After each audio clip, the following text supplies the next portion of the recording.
Alrighty. Let me swap over to main. Oh, I didn't do the thing. Alright. This is going to be weird. Just kind of accept it. I have the webcam functioning. It works. So, unfortunately, I have stuff on my second monitor, so I need to look at that consistently, which gets kind of weird. So, today we're going to be working with Tiffany, and Tiffany's league name is Rioklu. I've worked with her slightly recently, so I'm more or less touching up on those things and going more into detail comparatively to before, where last time we talked we were on a very, very short time frame, so it was more along the lines of just like, hey, this is how it's supposed to exist comparatively to a lot of the reasons as to why. So we're going to be going more into that, and then also we're going to be isolating in on her main problem, which mostly consists of trying to be as active as possible in the lane instead of being a passenger. Let me fix that. That is not level. It's close enough to level. That's fine. So I'm going to undeafen now. Hello. Hey, John. Oh, God, your internet. Okay, wait. Hold on. Okay. I can fix it. Well, it sounds Okay, much how's better that? now. Much, much better. All right. So, tell me when you can see my screen. I can see it. Wonderful. We're going to be working on a couple things in particular today. Most of them are kind of what we touched on slightly last time, where we're going to be trying to focus on your laning phase above all else, trying to get you as active as possible in that. So, first thing we're going to be talking about is the why the lanes function part. So, kind of similar to when we were talking with the Jinx Leona about the positioning of which side should be where. We're going to go into more detail on that today. Then we're going to talk about how to create those isolate trades, which again, we partially talked about that before, where we were looking towards the example of, like, you brought up the triangle, that kind of conversation. And then from there, we're actually going to go into... Say that again? I said the pockets. Yeah. Part of that conversation as well.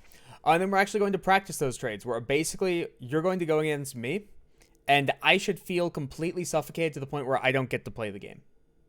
That is the goal. If I'm not allowed to play the game, you're doing your job correctly. Make sense? Mm. That didn't sound very confident, or you lagged out. One of the two. I said, started with that. Oh, it's super lag. Well, I can't do anything about what I have right now, so we'll just... Well, it does come from watching a stream we learned last time. Yeah, I did have your stream up, so... That's okay. You can still hear me clearly, though? Yes. Okay, you are functional enough, hearing-wise. So, first thing we talked about, again, is why lanes function, right?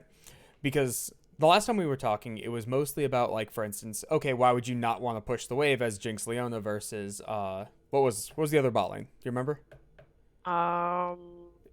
Vayne Lulu, right? Vayne. Yeah. Where we talked very briefly about that, of just like there's no reason for you to want to push it because you can actually create prio whenever you want to, so then you should be able to dictate the time frames in which case you should be able to push, right? Yes. So that kind of stuff. So we're going to talk about that today to start out with. So in the laning phase, there's a couple things, which by the way, there's no alcove here. If I draw in the middle, like right here, just assume there's a bush there. Because it's supposed to be bush. I literally tried to find a map of Summoner's Rift with the alcove in it, and it just doesn't exist. There are pictures of the alcove in isolation. I can, like, take a little screenshot and put it there, but I am far too lazy to do that. So just assume it's normal bot lane with the 3 bushes. So Got it. with the positioning aspect, we have a couple things to talk about, right? So first things first is where everyone's supposed to be standing in the lane. So this varies based on what kind of champions are being run. So first off, whichever lane has the range advantage will naturally be the one on the front foot, right? That's just how it works. If you have like a Nautilus or a Leona or something like that, level 1 versus double range, anytime they walk up to be able to play the game, they're going to get poked to all high hell, right? They're not going to be able to function. The only way they can function is stating, I am going to all in the opponent, right? If that's the case and that misses for any reason whatsoever, that support gets destroyed, right? Everybody knows once Nautilus misses hook, he's down for an extended period of time. Blitzcrank misses hook. Leona misses E. You get to walk up to that person and say, they don't get to play the game anymore. They don't get to function, right? So if that's the case, double range will always have an advantage. They will always be able to push up. They should always be able to put the opponents on the back foot, right? When does the double range go wrong? It's kind of already touched on a little bit. When does it go wrong? Yeah, when can they start hemorrhaging really heavily and starting to find their own issues? Um, does this chapter for like uh example like they just fuck up the wave or Not necessarily, because they should or the always have full lane champions state. themselves? Or the champions themselves. So, like, for I don't instance, know. When they get all in, right? Yeah. So, how do they get all in? What's kind of their requirement for that? Uh, Positioning. Yeah. Positioning is by far the biggest thing, right? And a lot of it comes down to spacing. So, let's give an example here, right? Let me zoom in. Does it let me zoom in? Yeah, it does. Nice. All right. So, this is the general example I love to give for ranged champions and involves Seraphine and Leona, right? So Seraphine's standing right here, right? Her effective threat range is out to about this line, for all intents and purposes, just arbitrary, right?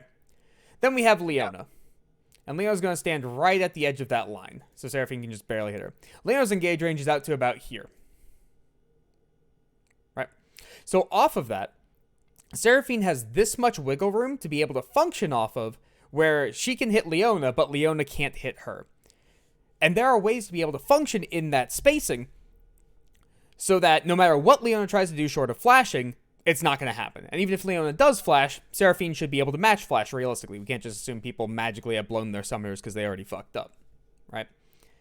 So off of that, the way that Seraphine fucks this up is she goes into the effective threat range of the Leona for whatever reason.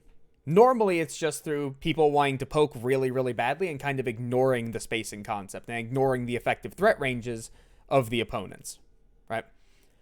Or they might be going for a trade and Leona can just say, oh, you're going to auto-attack me? I'm now going to step forward to be able to close that spacing. That similar concept, right? So, with that spacing, that's generally how ranges can get, or range characters can get destroyed. Because we can also transition this into the AD carry role very easily, where if there's a Caitlyn and a Draven, Caitlyn should be able to free shoot the Draven whenever she feels like it.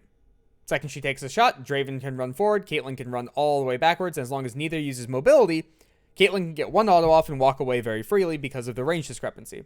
If Draven wants to use mobility, Caitlyn can match the mobility, and then everybody still gets away. The only way Caitlyn loses this is by electing into a smack trade with Draven, where she is not kiting backwards. Where she's saying, toe-to-toe, I'm going to fight you. Which, yeah, wouldn't work. Right. Because the problem with that is, in game design, the longer the range of the character, the less damage and the more squishy they are. It's to compensate for the range discrepancy. So if you take a melee character and you take a range character, in 99% of circumstances, if they are put directly next to each other with equal items, that melee character will outdamage the range character. There are a couple exceptions to that, like, for instance, a tank. A tank super late game will not beat out an AD carry super late game, just like if they have exactly the same items.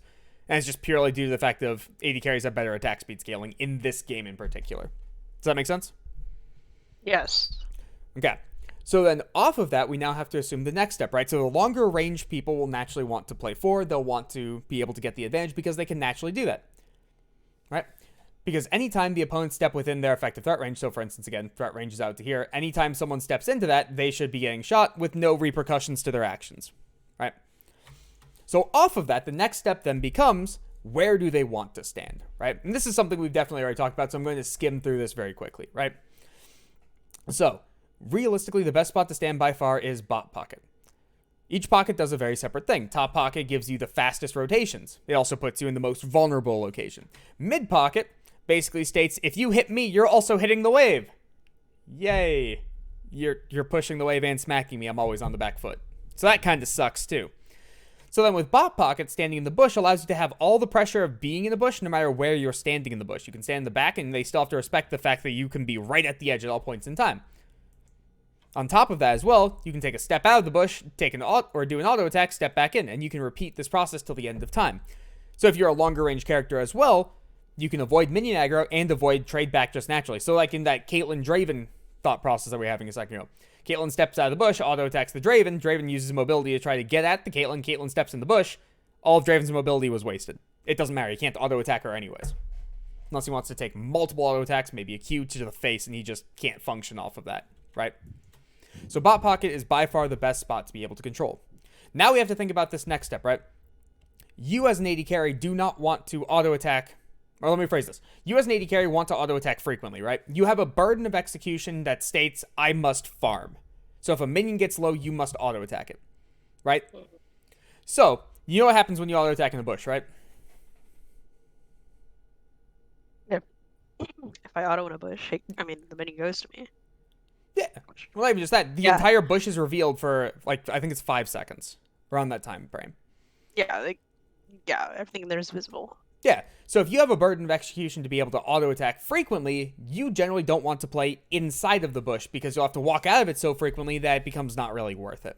So normally the person that stands in the bush is going to be the support, the one with no burden of execution to do anything. So they get to choose when they walk out of the bush to be able to function, right?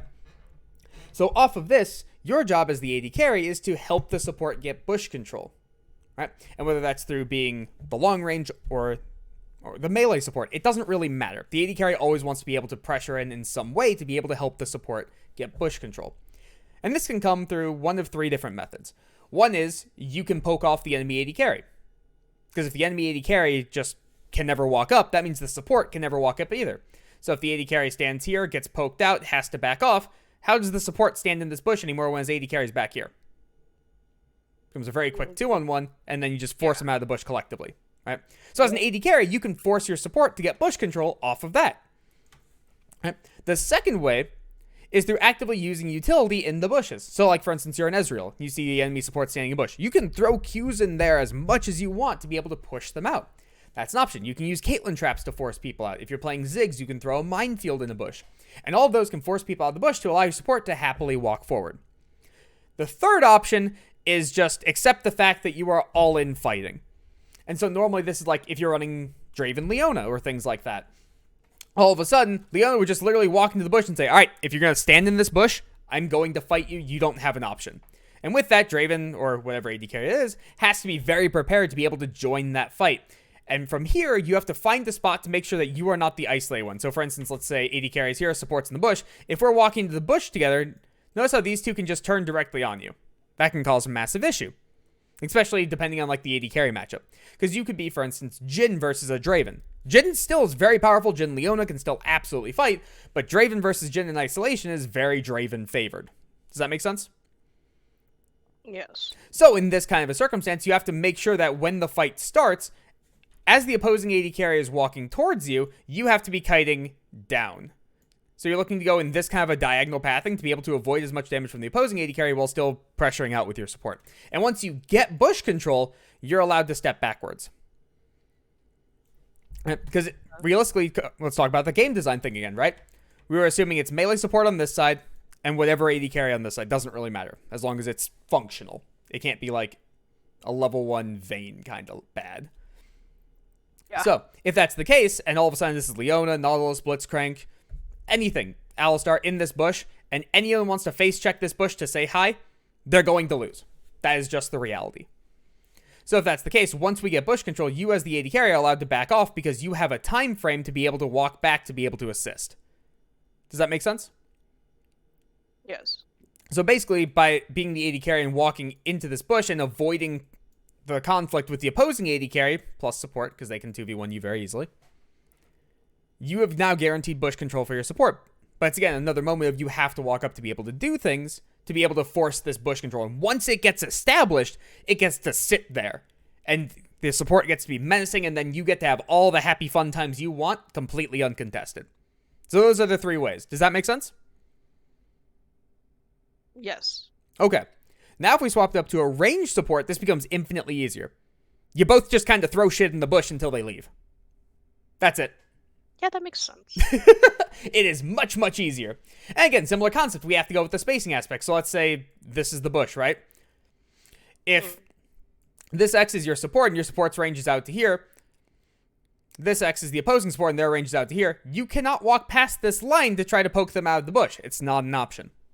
No matter where they are in this bush, you are not allowed to walk past that line. So as, for instance, Seraphine, if you're going to throw a Q into the bush from back here, that's perfectly fine. That's uncontestable poke.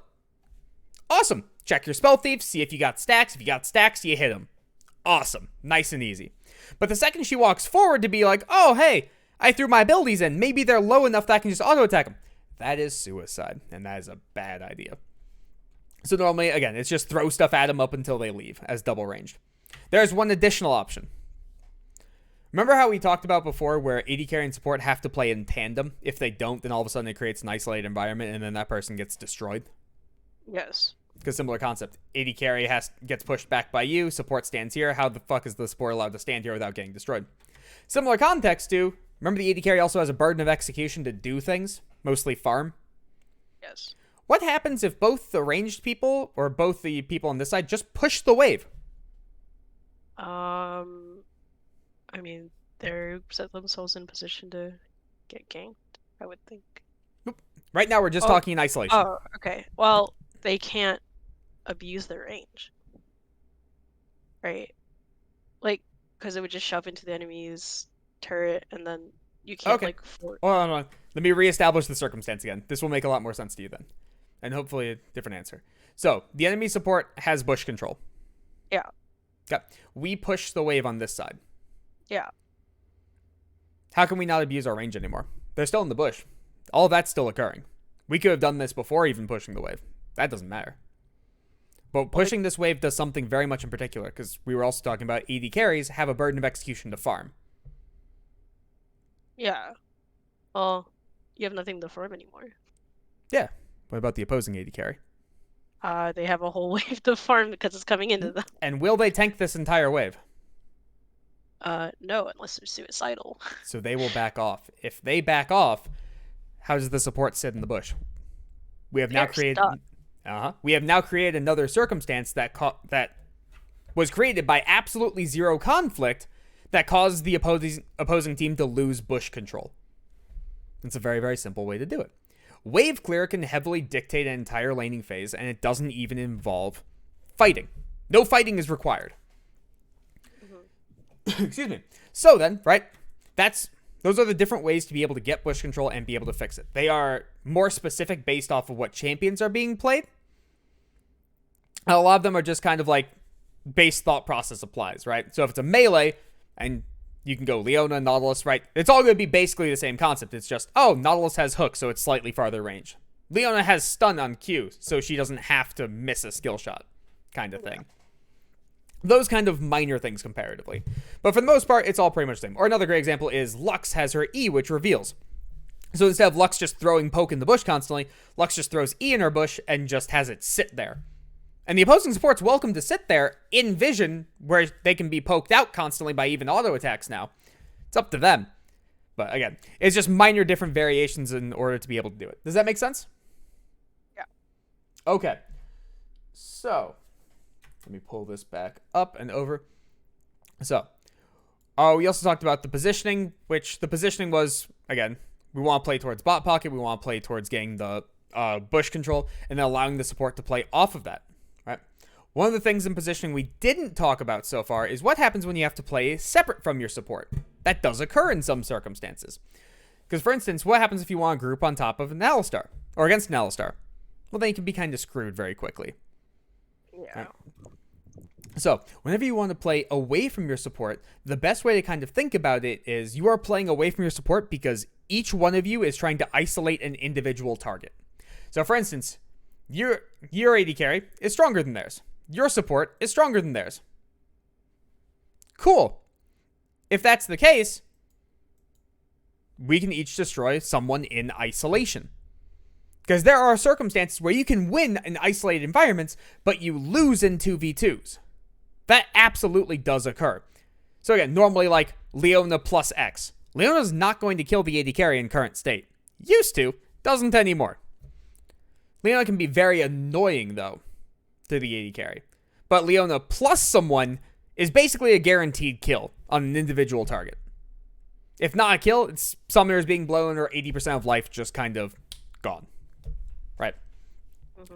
So, if that's the case, we don't want a full-blown out fight. We don't want to force a 2v2. We don't want to group up together because that makes it way too easy for Leona to function. Because on top of that as well, let's go with Seraphine plus AD carry. I like using Seraphine. She's a great example for this. Seraphine cannot range the Leona. This AD carry cannot. If this AD carry wants to interact with the Leona, a problem has now been created of death and sadness. So the AD carry can't even attempt to function with the Leona. So you have to fight in separate isolated environments. So if that's being the case, what you want to do is match the lane environment to your lane opponent, right? So if your AD carry destroys their AD carry, your support destroys their support, you basically match the pocket of the lane that the opponent is playing in, and then you push them back off of that to the point where they can't function. So if that's a bad example, if their AD carry is top pocket, you're top pocket. If their AD carry swaps to bot pocket, you're bot pocket.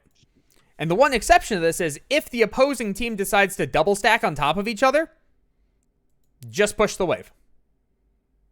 You don't want to fight them. You can still poke them out depending. Normally, again, it's going to be the support poking them out comparatively in this kind of a circumstance. Very rarely will it be the AD carry, because normally the AD carry is the problem child in this scenario and the reason why we lose the 2v2s. Yeah. So you can push the wave and then force them back, and then you can continue this pattern up until you can create them split in some fashion. And again, this normally comes from the specific champions comparatively to an in general example. So like Seraphine can constantly poke out from a longer range. Lux can poke out from a longer range. Morgana can play farther up or allow the AD carry to play farther up temporarily as long as you're playing around the black shield cooldown. Little things like that. But it's very, very matchup dependent once you get into that kind of a context. Does that make sense? Yes. Awesome. Any questions so far? No. Okay. It makes sense. But I have 2 questions. So first off, how much of this information was known previously to you? Pretty decent amount. Okay. I think the problem I have is honestly just applying it. Mm-hmm. Yeah. Because it's like, well, it's different. Like, if, we're talking about it, we're thinking about it logically in a very calm scenario. But then when you're actually executing it, it's like... Right. Yeah. That's also why a lot of players, like, people mock the e-girl champions, but there's a lot you can actively do with them. And a lot of people don't play them because spacing is very difficult. So when I'm giving the example of, like, this goes out to here, if I were to give up the second champion would go out to here. This is all the wiggle room of error you have. If anything goes wrong in that wiggle room of error, they can now engage on you, and you can be screwed over very easily. Because again, ranged champion versus melee champion, melee is going to have more oomph to it by far. If that's the case, you cannot afford to screw up that wiggle room. And it's very, very easy to screw up that wiggle room. Or even you get ganked and you die off of that. Random skill shot hits you.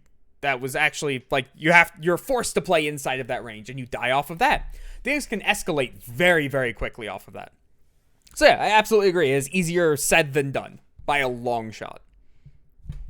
Excuse me. Okay. So, off of that, we actually got into the creating isolated trades thing here for... Oh, I've been typing on that. There we go. We actually got into this how to create isolated trades here thing for a second, where we were talking about trying to go into the same pocket as the opponent in order to create that moment, right? We also talked about last time about how we want to find different circumstances that can cause us to be able to get little mini trades in to create little mini net positives. And the most frequent one that we talked about was burden of execution and who is required to do what. So for instance, right? Oop, shouldn't have clicked on that. I made this mistake last time too. There we go. So if we have the wave up, right? All the opposing minions are full life. I'm saying this horribly wrong. The opposing minion wave is all full life. Your minion wave has a minion getting low, right? Naturally, the opposing AD carry has a burden of execution to say, I want to last hit that minion. Now, you have different ways to be able to play around that, right? When he goes for that minion, you can either A, throw a skill shot because you know he's going to be rooted in place temporarily. It's the best time to throw a skill shot in the entire game because they're forced to have a burden to do something. Option B is you can take a slight auto attack and just take the auto attack trade and back off. That one's based on range discrepancy, but even longer range champions you can do this with if you time it correctly. Or option C, you just straight up all in them. And with all of these circumstances, the opposing AD carry has 2 options to pick from. Either A, go for the farm, or B, leave the farm. Either one will create a net positive. And a lot of the times in lane, these micro little trades are the things that actually determine the lane. It's not going to be one big mistake. It's going to be small mistake, followed by small mistake, followed by small mistake. Oh, now we're engaging them at half life. They don't have the ability to survive this trade anymore. We don't even have to burn high cooldowns. Yes, I see you, Fox. Hi. Does that make sense? Oh, that makes sense.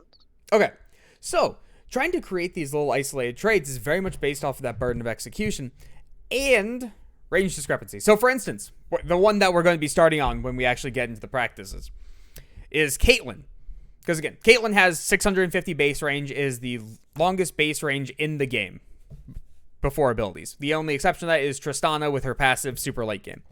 Beyond that, you have like Jinx Q and Cog W to be able to outrange people. But 650 is the highest base in the game. So if that's the case, any AD carry should be getting auto-attacked by Caitlyn on repeat. That's why her laning phase is so abusive. That on top of the fact that she gets paired with something that roots, so trap plus root equals they're stun locked for 4 seconds and they're just screwed. Because on top of that, it's still a range discrepancy. If someone's rooted right here and they have 500 range, cool, Caitlyn's standing right here and auto-attacking them. So it's not just a headshot. It's not just a Caitlyn Q. It's not just the opposing or the support being able to hit the opponent as well. Caitlyn gets 4 seconds of free auto attacks that are completely uncontestable by the opposing AD carry auto attack wise. They can still cast abilities, but they can never auto attack. So even if it's just a binding into 2 to 3 auto attacks from Caitlyn, you don't even have to trap. That's still a lot of additional damage, right? And so off of this kind of concept of the burden of execution and the increased range, you should be doing one of two things. Either A, abusing this range to be able to push your lead forward, because if you go forward, realistically, they would want to tether backwards. Why would they want to take an auto attack from you, right? And you will always be able to auto attack them first. Or option B, excuse me, is whenever they go for farm, you should take micro trade, then micro trade, micro trade, micro trade, micro trade, and eventually they won't have the health to be able to justify going for minions anymore. And when that occurs, then you start playing heavily on the front foot to the point where they don't get to play the game.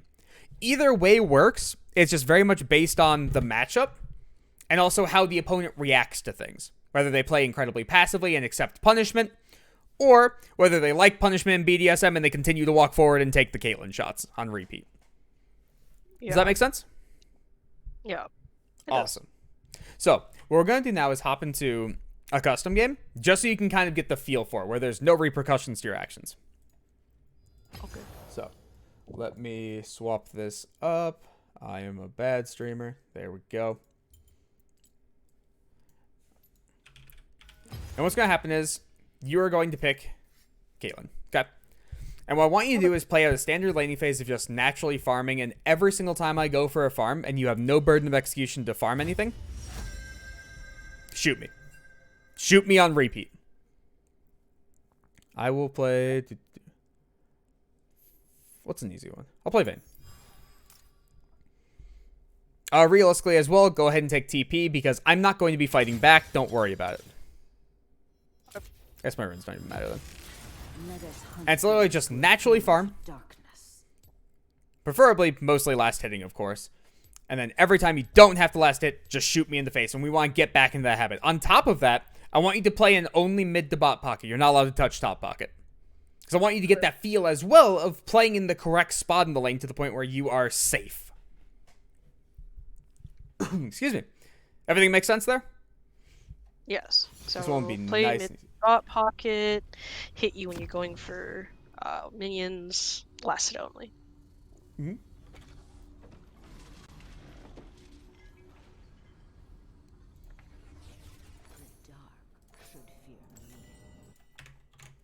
So wait, was that not showing at all? Hold on.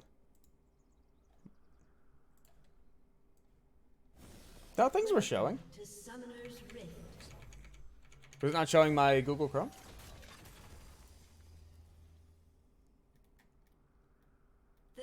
Until minions spawn.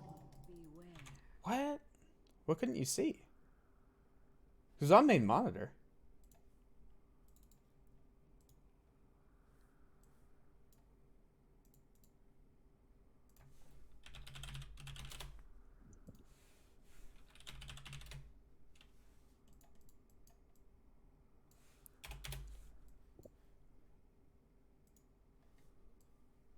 Minions have spawned.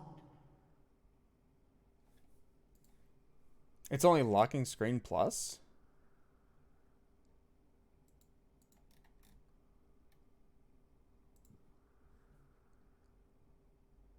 Oh, it's not showing my league anymore. What the hell? Okay. So wait, was there no like Summoner's Rift map and screen or and Epic Pen? That's weird. Alrighty.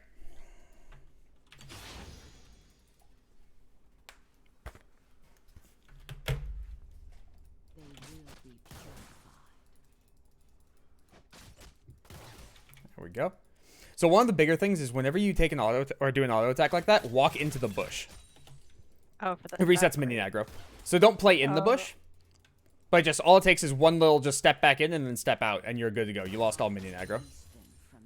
But like, if I hit you, so if I do this, right, and then... Yep, and the second you walk into the bush, all minions will drop aggro. Yeah, that makes sense.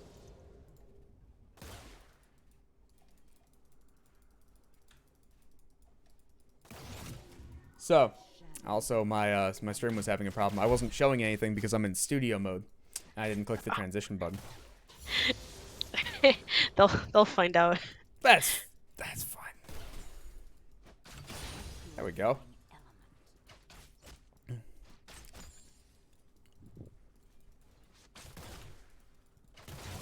Much better. So I'm gonna trade with you this time. Ready? Okay.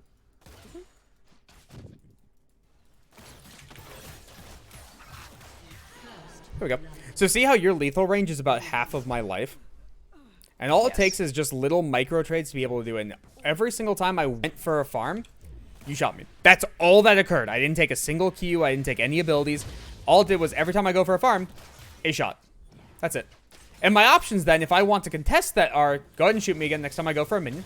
If I want to do that, notice how I have to just run straight at you and just fight you?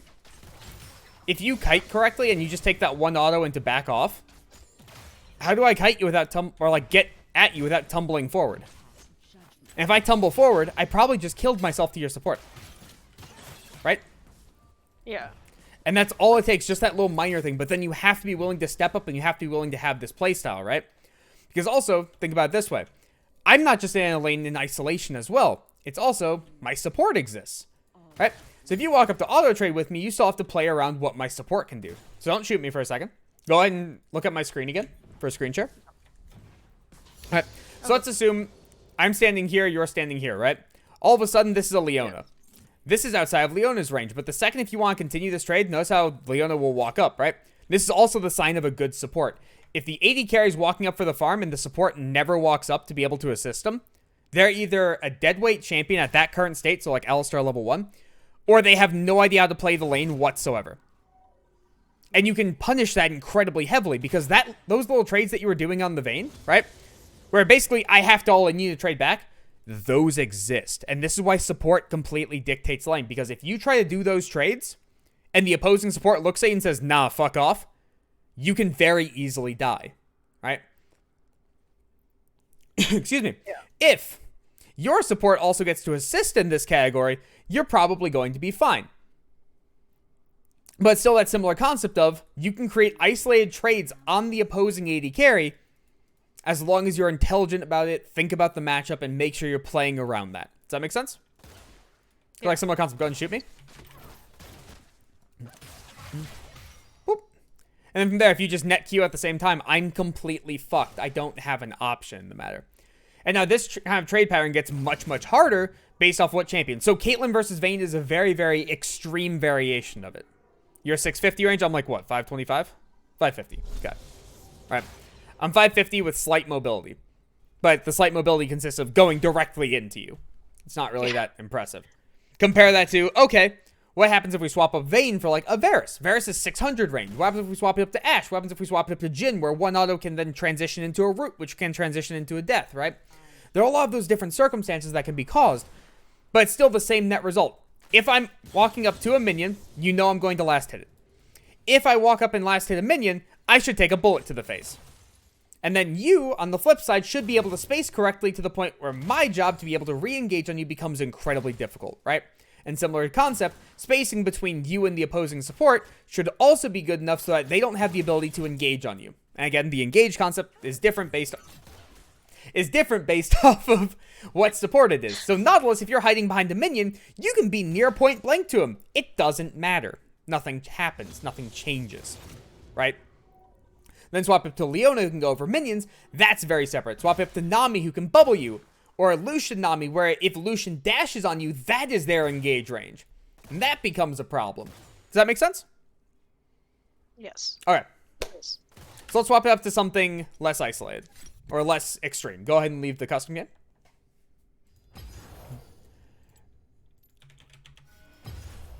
Alright, what's an AD carry you like? Jinx? Yeah, I mean, I like Maul. Okay. I would say the only AD carries I don't like are Draven and Aphelios, so. Fair. Alright.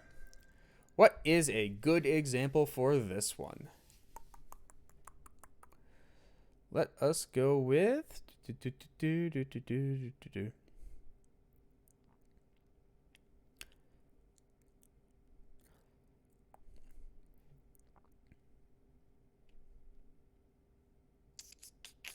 Sorry, I'm trying to think of a good pure isolation that doesn't involve supports.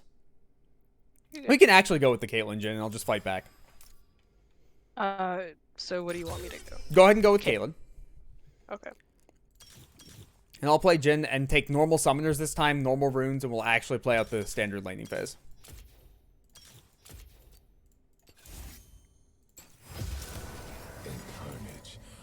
Alright, I had to make sure I didn't have lethal tempo Jhin there for a second. Sorry about that, people in chat and people watching this VOD. Yeah, so with studio mode, it allows me to swap up scenes without it actually impacting the stream, which is fantastic. I forgot to click the transition button. So if I do one of these, and then there's the transition button right there. So if I go for like, hey, I want to turn off webcam. That's what's being shown. That's what happens when I click transition. I'm dumb. There we go. Should be fixed. Also means I should be able to do this, and should transition, and we're good. Wonderful. Now it won't show full screen. I also keep forgetting I have a webcam on. So like, I want to show my face, but it's weird. Alright, what were your starting items, by the way? Thorns. Yeah, also you still have TP. Oh. Well. I get nervous. My bad. That's okay. We'll still play through. Alright, so what do you want me to do in this scenario? This is going to be a normal laning phase. When you have no burden of execution, you should be able to poke me. I just have the ability to fight back now. And as long as you do it correctly, I shouldn't be able to fight back well enough to the point to win the laning phase. I require assistance to be able to deal with you. That's how this matchup normally goes. Does that make sense? Mm-hmm. Okay, so we're still going to be focusing on if you have no burden of execution, you're looking to be able to smack me. You're looking to get slight wave pry off that. You're looking to play in mid to bot pocket. And I shouldn't be allowed to play the game functionally. Because even if I wanted to shove the wave, 1 Q and you've beaten my wave clear. It's done. I don't get the chance to function anymore. Okay.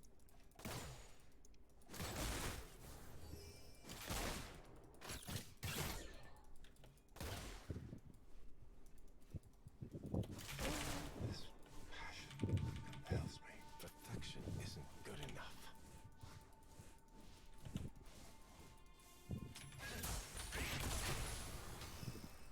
Badge. That's okay. We'll talk about that trade right at the end. It'll make sense. I am silence because I must be loud.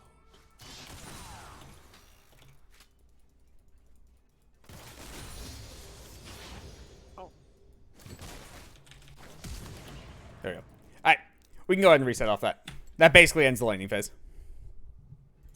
We'll restart. We'll restart. So, let's think about that. Why did I get the ability to run directly at you? Because I used my Q really early, and I didn't hit you with it nor the wave. Mm-hmm. So So- you just got the run up on me. Yep. So realistically, remember what we're looking to actively accomplish, right? We're looking to be able to poke me out whenever we have no burden of execution. We're looking to get a slight wave advantage. Then we're looking to be able to play incredibly aggressive off of that, right? Because notice also, once I got my advantage on you, it was literally by like half a minion, and I just started running directly past the wave. Because by default, if my wave is slightly ahead of yours, it will push into you. I don't have to keep AFK shoving it to cause that result. It's going to occur. And if I wanted to sit all the way past the wave and just deny you experience, I could do that. You still have ways to be able to trade back on me the second your Q comes off cooldown. But then once I hit level 2, then there's nothing you can do at that point. So whenever you're looking to try to accomplish this, remember, slight wave advantage, look to play in bot pocket, look to play around bushes, where it's auto attack, you can walk back in the bush and repeat that process, right? And off of that, when done correctly, I shouldn't be allowed to play the game. Excuse me. And it all comes from just pure micro trades. Because on top of that as well, notice how I never used a Q on you. I never had to. Yeah. Didn't serve a purpose. Every single little trade was just purely auto attacks on you, and if you decide to all in me, that would be the moment where I queued you back. Beyond that, everything was just isolated auto attack trades, nothing more.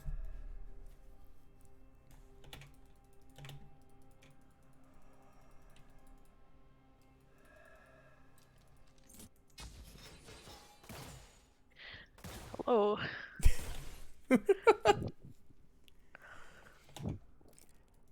Man, I can't wait for when you can have multiple people in a practice tool. That'll make this so much easier. Also, I just realized I might as well turn on. One day we will have the technology. Yeah, where it's not a bug and it's actually a feature. The performance that kills. By the way, I'm not going to shoot you before minions touch, don't worry. That just doesn't serve a purpose. Also, Fox, OBS is less scummy because Streamlabs has a massive controversy currently, but Streamlabs is definitely better.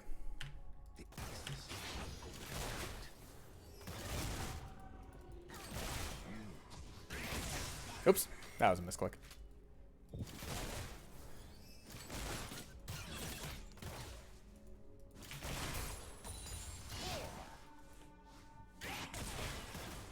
I am at my best only during the performance. So notice how I just got all those auto attacks off on the wave, and there was no repercussions. I have to fix the wave at that state. I just realized you're level 2 because of the ward. Yeah. I forgot about that. That's okay. But there was no repercussions for me auto-attacking multiple times. There's no repercussions for that. That one was fine because you had the farm.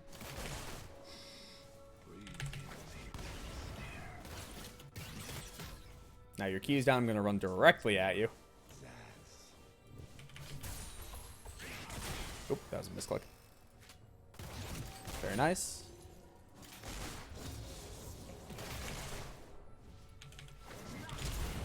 I don't have a ward. Oh. Okay. Okay. Yeah. One more time. This time I'm going to remember to record it because I remember that I can record with Streamlabs while I'm streaming, which is quite nice, and I can stop the recording too. Very convenient. So, let's talk about a couple things there, right? So, first off, you were able to get the wave prio. That's great. The only problem is you got wave prio by taking bullets to the face. That should not be occurring. If I'm ever in range to auto attack you, you have the ability to get 2 to 3 auto attacks off on me. If I auto you once without fleet and disengage and it's not a crit shot, I don't have the movement speed to just magically get away from you. That's not an option. On top of that as well, when I was shooting you in the first wave, why was I shooting you in the first wave? Like a flower in the dawn. So I'd be low enough to like not want to go up. Let me rephrase that. Why am I allowed to do that? I'm shorter range than you. I have no attack speed as a Jhin. Oh, well, yeah. So on cooldown, I was shooting you in the face. Why was I allowed to get that close to you?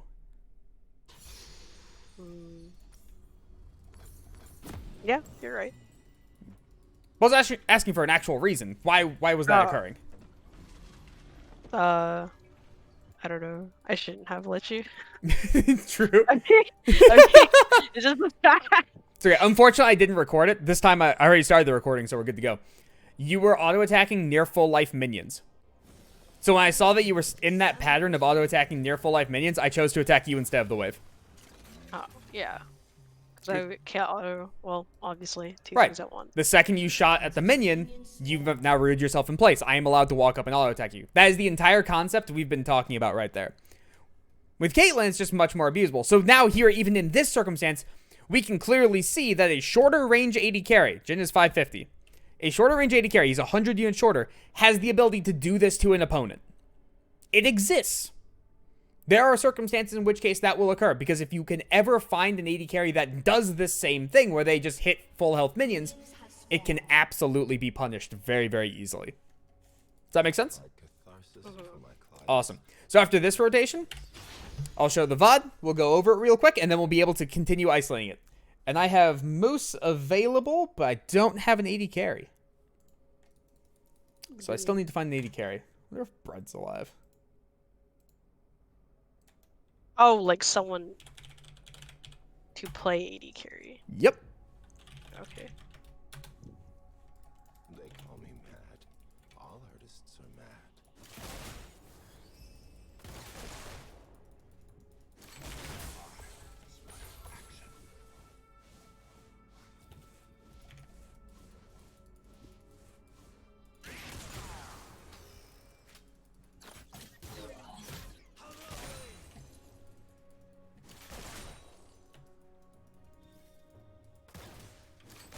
Ah, I fucked up my spacing there. Nice, Bread is alive. Hi, Brad.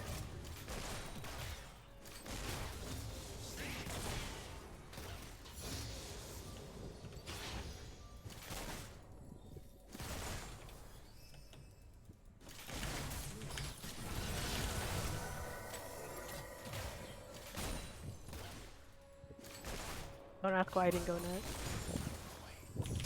Oh, nice. It's okay, 4-shot was going to kill anyways. So, we can go ahead Yeah. and reset this, and we're going to talk about purely about right at the beginning of the lane. Okay. So, let me stop this recording. Let me pull it up. I really need to clear out this folder. It is way too big. Let me fix that. The dawn. Oh, I definitely need to mute. I don't want to hear myself twice. All right, you can see it clearly? Yes, yes. Awesome. So we're going to speed this up right to the start of the lane, because this is by far the most important time. So again, you have 100 units on me, and realistically, the first thing we're going to recognize is notice how most AD carries shoot and then immediately back off. Why do they immediately back off?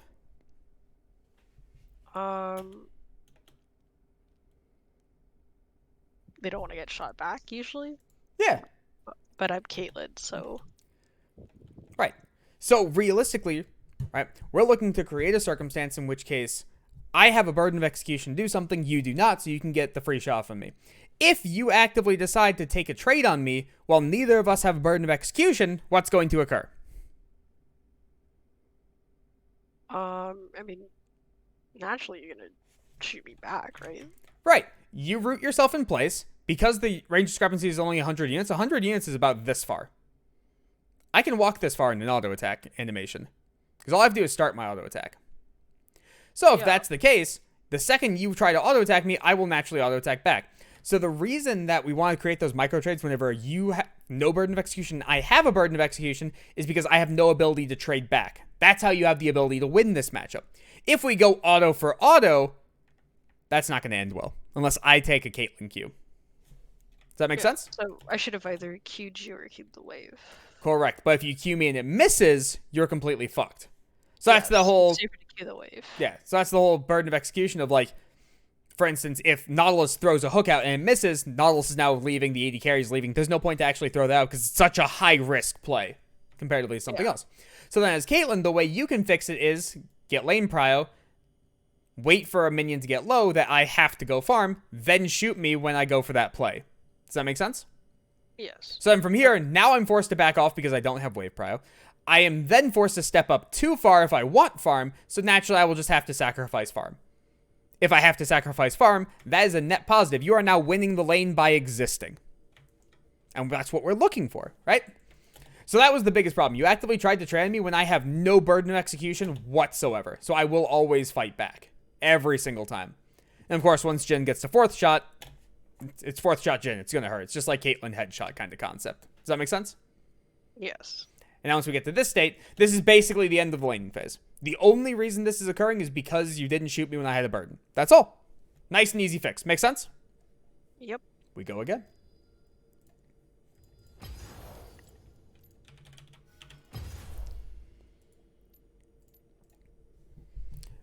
Bread is alive, so we will have 2v2 starting up in a second.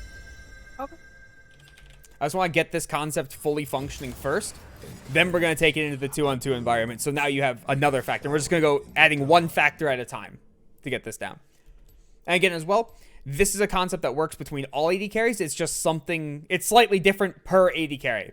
You can also do this in mid lane, top lane. It's literally all the same, just slightly harder in different scenarios. So like in top lane, instead of it being like 100 range, you're having 50 range on someone and you're both melees, but you still have to do it. That kind of stuff. The concept never goes away. It always exists. And this is also why, for instance, when we were playing Caitlyn Lux last night, or even, I think it was Caitlyn Vex too, or was it Jinx Vex? It was Jinx Vex. Where there were multiple times where I was trying to stand up really far in the lane and wanting to be able to function and whatnot. But then it becomes that whole concept of what happens if the AD carries is pushed back for X reason, whatever the reason is, and the support is forward. Well, now the support has to leave. Or then similar concept, what happens if you would want to trade and I was sitting really, really far back? Well, then all of a sudden now, you have to naturally leave. So now with this kind of a new playstyle of being able to poke out in isolation, you have the capabilities to be able to do this regardless of what your support is. So now you can create a circumstance where you're going to poke out the opposing AD carry to a point where the support will look at it and say, oh, I can kill that. I like gold. And then they'll want to walk forward. It's kind of like when people force a fight and then everybody just kind of congregates to the fight for no apparent reason. The solo queue mentality of I like gold and murder. I almost forgot to start the recording. I have a very bad habit of doing that. Oh, I mean, you're just getting used to the stream stuff. Mm-hmm. Well, even when like I'm doing resets normally, when I'm not streaming it, I still like to record and do this kind of a thing. And I forget to start the recording very frequently. Because I'm just like, oh, I'm playing, yay! I get to push buttons finally! I don't have to watch VODs! Doesn't work like that always. Through my work, you shall transcend.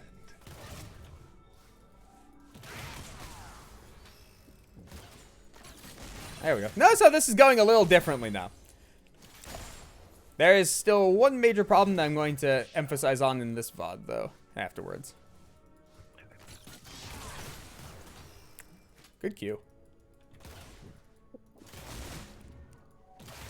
Second major problem. I'm playing in top pocket. Oh, That was problem 1. Yep. not punishing you enough, either. That's problem 2. The only times I've been punished are times where I've actively elected to say I'm going to fight you. I'm the one starting those fights, and we're trading equally. Because I have 2 potions. Very nice. A really bad habit, I think, of walking up.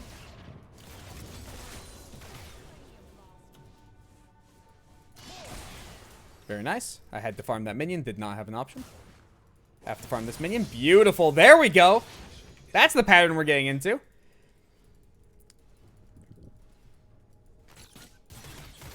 Oh, that was a bad Q. Yeah. I had nothing to farm, so it was just auto attack.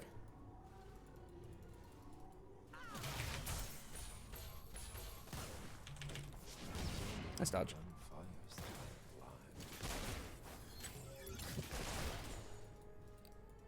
There we go. I was about to say, why am I allowed to touch this minion? Starting to feel a little bit of a difference because I am actively trying here. There is no difference between this and previous games, tryhard wise.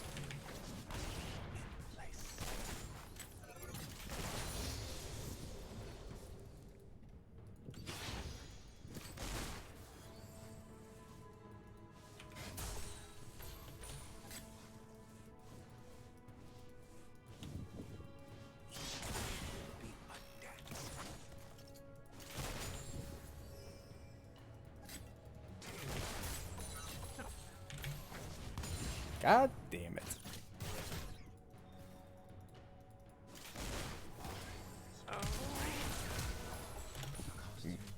Close. Alright, we can go ahead and reset. Point has been proven. That's what we're looking for.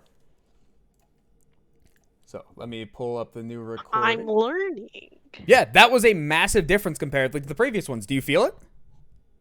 Yeah. Let me Well, pull it's this obvious. back I have more control of the lane, actually. up. Yeah. So, let me pull up the recording. I'm still muted. Wonderful. Right, because I didn't start the recording in time. I mean, Alright. nothing important happened. Yeah. Normally, I just like to start it as it's as the game's starting. So I normally like to skip really far. So, first things first, right? Notice how you're immediately auto-attacking the wave, and now you're queuing the wave, right? Under most circumstances, the queue wouldn't be that great, but also under most circumstances, you'd have a support. So normally it would just be both you smacking it, and then you would queue as need be. Because what happens if I decide to walk at you while I'm down in wave control? You're gonna get fucked by the minions. Yep. Here we go. That's the trade. That was my auto attack. That was your auto attack plus the minions. I'm slightly behind right now. Boop. Shot. Fourth shot. Notice how we're still equal. And I'm now taking more damage from minions coming in. I'm not winning these trades. Right? So now, realistically, what should be happening is you should be actively looking to play in bot pocket. Once you have the wave control, because low health, can't see the life on this one. You should have the ability to play very far up, play in bot pocket, consistently auto-attack me back in bush, auto-attack me back in bush, right? And you get to repeat that process over and over and over again. So the fact that you're so passive right now is a problem. Because even if, what happens if I fourth shot you? Well, then the net result's probably going to be you're going to auto-attack me, then chase me down and auto-attack me, and chase me down and auto-attack me, and then I get my bullets back. So if you trade 3 auto-attacks for 1, that's generally pretty worth it. And notice how right here you took the shot on me, and you're like running directly at me, just like we just talked about. But if you're on the front foot here and you don't lock yourself in Q animation, you can easily get 2 to 3 autos off for just my crit shot. Very, very easily. And it's because I have to overextend to be able to get that shot off. Does that make sense? Yeah. It does. So now, why am I allowed to farm all this way? You have all the wave control in the world. All that went uncontested. Yeah. So if we look back, what burden of execution do you have right now? I mean, just a last hit, really, but I mean, I should have been autoing you. Yeah, once you clear this minion, that's full life, that's full life. You have nothing else to do but run up into my face. On top of that, notice the level discrepancy. Yeah, I'm 2, you're 1. Right. So if it's ever level 2 to level 1 and you're not playing directly past the wave, whether it's a normal game or these games, something is already very, very wrong. Because as you're hitting level 2, you should be walking immediately past the wave in most circumstances. The only one where you wouldn't would be if the opponents are right about to hit level 2, and if they hit level 2, they start winning. But if you're like a full minion up, 2 minions up, pretty much in all circumstances, walk directly past the wave. You can be level 2 to level 1 versus a blitzcrank, and you're double counterpicked. It literally doesn't matter. Level 2 to level 1 is just such a massive discrepancy because you have a free ability that they don't have. And this early on in the game, adding an additional 100 damage is a massive, massive thing. Does that make sense? Yes. There you go. And now once you've started getting back into that swing of being able to say, no, I'm not allowed to farm the wave, that's when it started feeling really impressive. Because this is where you said, oh yeah, I'm supposed to be more impressive on you. Right? So, when we speed this up, and now all of a sudden, it just becomes shot after shot after shot after shot. I don't get the chance to play the game. And we have to add one additional concept off into this, right? Remember how we talked about in other lanes can 3-wave recall? Yes. You have a stacked up wave right here on third wave. You can do it too. 80 there's no reason 80 carries can't do it in a lot of circumstances. Excuse me. It's just the concept a lot of the times becomes 80 carries used to want like BF and pickaxe. But 3-wave recalling for just a call is still perfectly acceptable. Right? And then on top of that, if you have a farming jungler and you want to hard dive the opponents, 4th wave is dive. You have a perfect dive setup right here. I'm going. If your jungler is pathing bot, you're playing Caitlyn Lux. We couldn't touch the wave because you're playing Caitlyn Lux. You have literally a perfect dive opportunity right here. Does that make sense? Yes. Beautiful.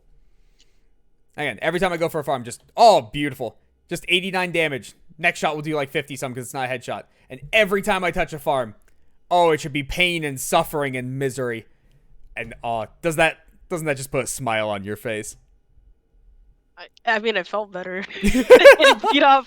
I will say, it did feel better than getting beat up. And again, I am trying no less hard. It is exactly the same matchup, exactly the same runes. This is just purely adding in the correct playstyle and refining it. That's all that's occurring here. So we're going to go one more time real quick. Okay. Just to guarantee that last one was not a fluke.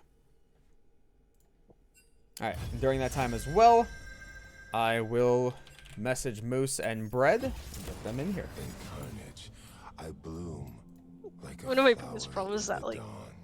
I have to really think about what I'm doing. I can't autopilot. Yep. Well, that's what a lot of what I'm going to be talking about today, like, boils down to. I like giving all the information in the world to be able to allow people to be able to create correct decisions. I don't want to verbatim say, oh yeah, this beats this, or you do this in this way. Because a lot of the time, the game is so fluid that just kind of fucks over the player. And this is why also, a lot of the times I ask people, what are their goals whenever I'm coaching them? Because for you, it's, from what I understand, it's to clearly just become a better player, above all else. Am I correct in that? Yeah. Some people's goals are, I want to hit X rank. Well, if you want to be able to just climb in rank, you teach a pattern.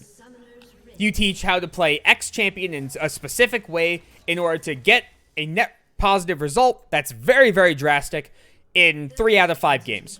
That will force that player to climb up until they hit a point where people know how to beat that pattern. Or people are better mechanically to the point where that pattern just straight up can't work. Or that player isn't just good enough to magically climb, and a new pattern has to be formed. Patterns are horrendous and stagnant, except for that one specific reason. Beyond that, it's better to teach concepts so that when the player wants to improve or like meta shift and things like that, they are able to do it much easier. And instead, all the knowledge gets transferred consistently, but then also because the knowledge is fluid, the game is fluid, and it's more conceptualized, it requires a lot more thought process and effort put in. Hey, pet. Yeah. Also, I forgot to message Moose. Alright. Who's joining you? Usually short-lived.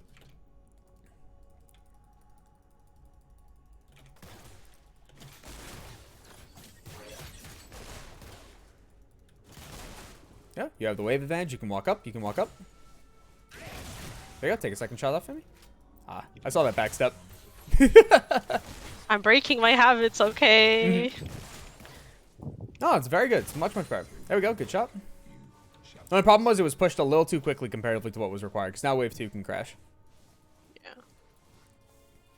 So the reason that was pushed too quickly was it was less punish on me, more focus on wave comparatively. Because if you have a massive wave advantage, yeah, you're going to be able to beat me, but then also how well can you punish me if I just never walk forward to the wave and I just dance right here and I wait, because the wave pushes too quickly.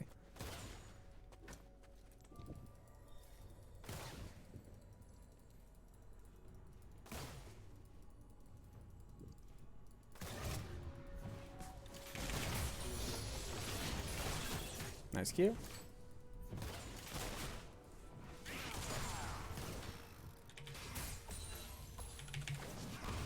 Very nice.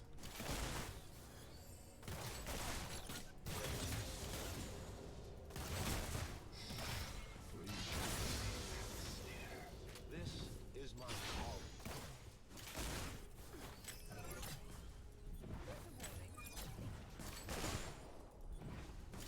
I shouldn't be allowed to farm that. I shouldn't be allowed to farm this. Oops. The world is cruel. Okay, that was a good trap. Very nice. That was my own bad spacing, though. Very nice. I had to go for a farm there.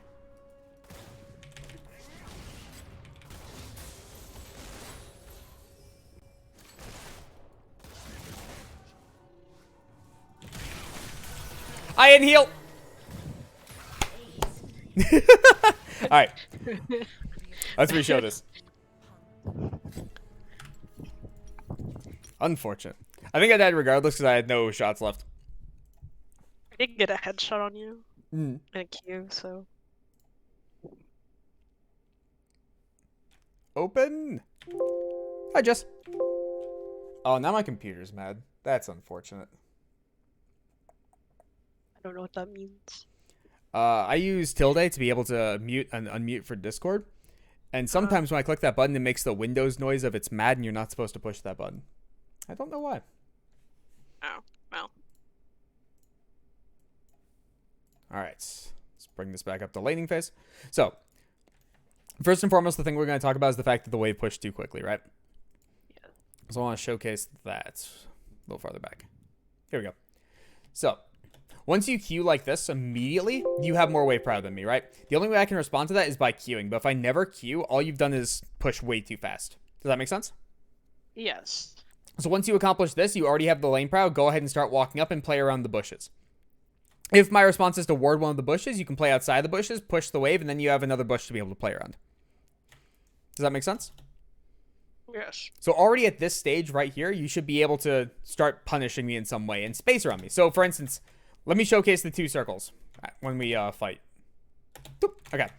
So right here, you can already shoot me. So this is your 650 range, right? My 550 range is about to right here right now. Right? So you have this much wiggle room that you want to play in as much as possible. Okay.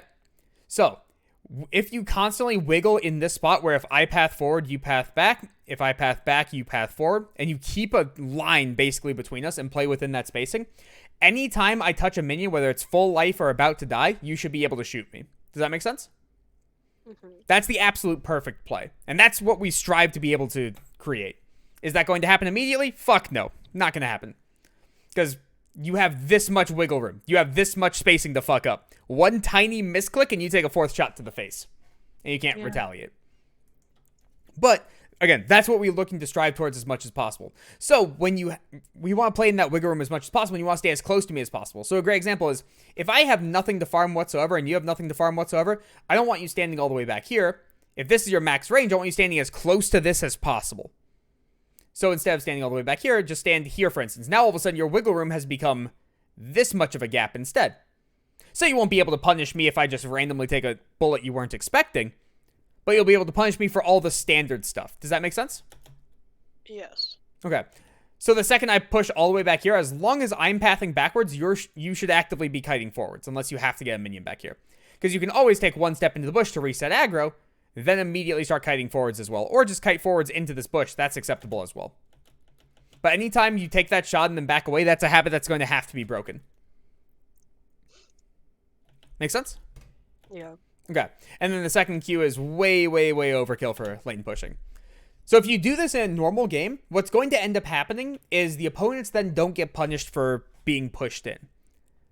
Because all of that life that they lost is basically going to be healed to regen if they just decide to sit back. So let's even look at Jhin, for instance. So if I'm healing by 0.8 a second and we take 60 seconds, all of a sudden I've healed an auto attack for free. It's just existed. And that's kind of the problem with that. You want the poke to be as consistent as possible and punishing as possible. Because on top of just the regen happening in existence, another thing to think about is people farming under tower are bad. That's just the reality. There are supports who don't know how to help last hit under tower and are bad. And Caitlyn has 650 range, or even you can do this on 550 auto attack range. So once the wave gets underneath turret, you should be able to just destroy me. Where anytime I touch a farm, it's an auto attack. We've all played versus the Caitlyns and the Varuses and whatnot, where every time you touch a minion, it's poke. I'm going to touch another minion, poke. And repeat that process. So similar concept here, right? If you have a triple or quadruple stacked wave that crashes, you have like 20 seconds to rain down all the punishment you could possibly want. If it's a single wave, you're down to like 10. If that, depending. So even during this time, for instance, you should not be hitting the wave. Every time I touch a minion, that should be a bullet. And this is one of the few fun times you would normally want to play in top pocket. Why? For me, it felt like so I can force you downwards. Mm-hmm. So I can get like, I mean, it's easier to shoot a Q like this. Mm-hmm. Also, like, because I can put my traps like by the turret, so you're, I don't know, seem like an angle thing. So most of what you just said can be done regardless. So like the placing traps can be done regardless. It is a better Q angle because you're not going to impact the wave nearly as much. And also it does the full damage to me if it lands. That's very, very true. We're missing the most important part. Because remember, we want to punish me as much as possible underneath this turret. If you're down here, You're very close to a turret. This is much Yeah. farther away from the turret. So if I stand right here and you're standing here, you'll be shot by turret. You can take an auto attack and back off. And do you know how to juggle aggro for turrets correctly? No. Okay. So as the turret is mid-shot, so like right about here on the bullet, you can shoot me, it'll target you, and then you have a full second to walk out before it shoots again. Oh, I think I do that, like, subconsciously. Hmm? I don't really think about it. Yeah, a lot of people have to do it where it's like the bullet's all the way here and then they'll take the shot and they'll have, instead of like a full second, it'll be like a quarter of a second to get out and they'll still be able to get out with the longer range champions. But the perfect way to do it is all the way up here. Second you see that... I'm slurring. The second you see that animation is the second you shoot your auto attack because it has no way of targeting you whatsoever at that point. But yeah, the one time you want to play in top pocket by default is up here, is right now because the turret is away from you. You have the ability to punish people really heavily. So similar concept. If you want to go to other lanes, it's exactly the same. To be able to punish someone underneath turret, you play opposite side of the turret because you're farthest away from it. So if the opponents are ever above turret, that's the equivalency of them standing right here while you're standing here. You can shoot them all day like that and not have to care. And we've absolutely done it. So, for instance, the support walks up to be able to grab a melee. That's immediate destruction. They're just sad at that point. They're taking auto attacks from both supports. They're taking abilities, or not both supports, from both opposing laners. They're taking abilities from both opposing laners. They don't get the chance to function. So what's the difference between right here, which is this far from turret, and right here, which is this far from turret? It's the same distance. You've just created a circumstance where you're standing right here, outside of turret range, and you can still shoot me. It's the same as standing here and shooting here. Same thing. Does that make sense?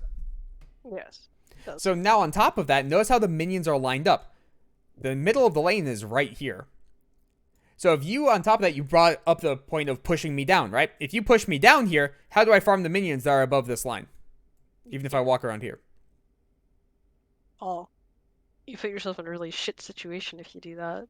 Yeah, because either now you're trapped in the death spot, or you are now outside of turret range. Congratulations, you now don't have to stand here to be able to shoot me. You can stand over here again. And you get to kite downwards. And then you just zone me all the way off, because now either I go like this, or I lose all of my life, because I'm outside of turret range. I don't have a good option anymore. Right? And it's all based on the geometry of the map and where the turret is. Does that make sense? Yeah, that does. So that's going to be the next step in being able to punish this even harder. Where underneath turret, I shouldn't have the ability to play the game.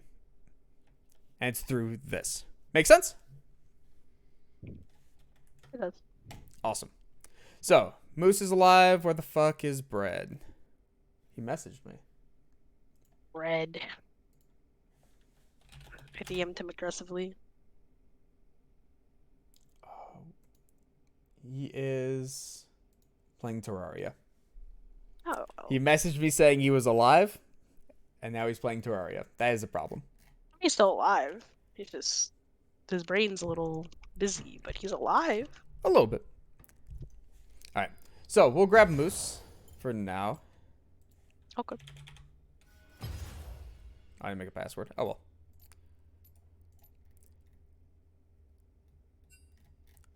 And then let me just... Here, Moose, if you're in call right now, hop or just message Bread and spam the ever-living shit out of him. Oh, he's alive now. Okay. Never mind. I told you. Just gotta give him a little second. Yeah. I am going to move him down. Hey, Bread. Yeah, hi. Sorry, I was using the restroom. You're good. Good. Thank you for arriving here. All right. Where is Moose? There we go. All right. So, what's going to be occurring here is we are going to play an incredibly punishing lane, and the job is, for all intents and purposes, if you see Tiffany step out of position, even by a fucking millimeter, punish it to all hell. Make sense? Okay. Yeah, beat the shit out of him. All right. So we are going to be playing Caitlyn Lux. You guys will be playing Jhin Nautilus. For Moose, you already know this matchup, where, for all intents and purposes, if Nautilus hooks, and it hooks the Lux, we win the fight. Just trust me on that. It will take a couple rotations to be able to showcase it, but for all intents and purposes, if that happens, Tiffany, just fight with me. Okay? If you get hooked. If I get hooked, just fight with me. We will just win. Second thing that's really important is if the AD carry gets hooked, the Caitlyn, that's an auto loss for us. We lose. We're done. Right? We, as the double range, should be able to get prio. We want to play around the bushes. We want to walk up. We want to zone you guys off the wave. And then underneath turret, we want to destroy you to the point where the support basically has to state, all right, I have to engage. I don't have an option. Does that make sense? Yes, sir. 2 new people? Yeah. Moose? Yeah, so I'm the Nautilus? You are the Nautilus, yes. Okay. Do you want me to take hooks, like, in the first couple, or no? No, I want you to play it as a normal laning phase. Okay. Everything as standard. Do I go Glacial or not? No, I like Aftershock. I think he's too squishy to be able to take Glacial. This looks right. Let's light it up. Okay. So with that, I'm going to be moving you two to the other call, and we're going to rejoin and talk about it after. Make sense? Mm-hmm. Okay. All right. There we go. And I'm going to remember to start the recording right now. There you go. Yeah. There you go. All right. So again, with this, I'm going to let you dictate the lane. My entire purpose in life is I'm going to walk forward and I'm going to get bush control. Okay. That's it. That's the only time I'm going to have any dictation on the lane. So then from there, realistically, the way this lane plans out is normally you are in isolation with the Jhin and you are zoning him out. You do not allow him to function. Just like we were just practicing a second ago, he should not be allowed to play the game. If Nautilus hooks me, I net whatever, or I Q whatever target, I ward the bush, and all of a sudden, whoever I just hit with the binding just gets absolutely destroyed between your Qs and we just kite it out. They don't get to play the game. That All makes sense. And then off of that, again, we want to be able to push past the wave. We want to absolutely destroy them. No sitting back, no not playing the game. We are getting in their face and we are destroying them. Also, my chair just got off of the mat, and I'm sad. They're not going to hit you. Don't worry. You don't have to be scared. Okay. The rules I normally go with resets are no one touches each other before minions touch. Because why would we want to create an abnormal practice environment? It just kind of screws with everything.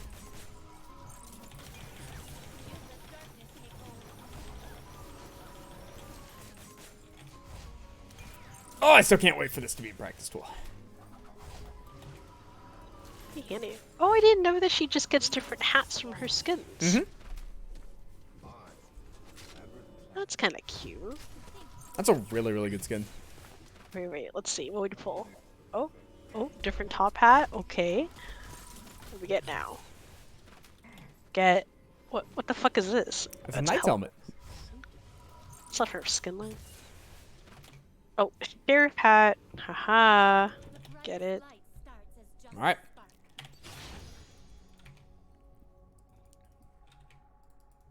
Minions have touched. We are good to go. So yes, I probably you do not have to key. Remember, we're duo now. He's gonna hook me. There we go. Oh, no, just keep hitting nulls. Keep hitting nulls. We just let him off the wave. We keep pushing forward. No, you. No playing Okay, back. well. You're not allowed to play back. You're not allowed to walk away. I have fear. Ingrained fear. That's the thing we're trying to break right there. All right. Okay. So I'm not going to pull up the replay. Serves no purpose. Realistically, the entire thing was Nautilus hooked me, got binded. All you have to do is do that trade we talked about, where you focus on the support and kite down. Right? And then Nautilus has no hook. So if Nautilus has no hook and Jhin has no Q, why do we run? We outrange them. Yeah, that's true. So then off of that, I'm now playing really far up. You backed off. What's the net result if the AD carry plays back and the support plays forward? You die. Death. There it is. Because they should have been pushed all the way back that entire time. Because it should be just auto after auto after auto from you. And just non-stop raining it down. Because Nautilus can't play the game if you space correctly. So if you can hit Jhin, I can hit Jhin. Nautilus can't hit anyone, and Jhin can hit either target.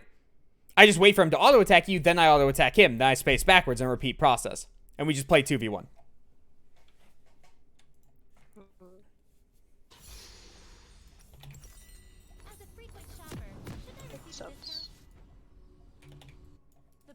light starts as just a spark.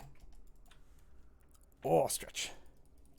All right. This is going to be good. This is going to be good.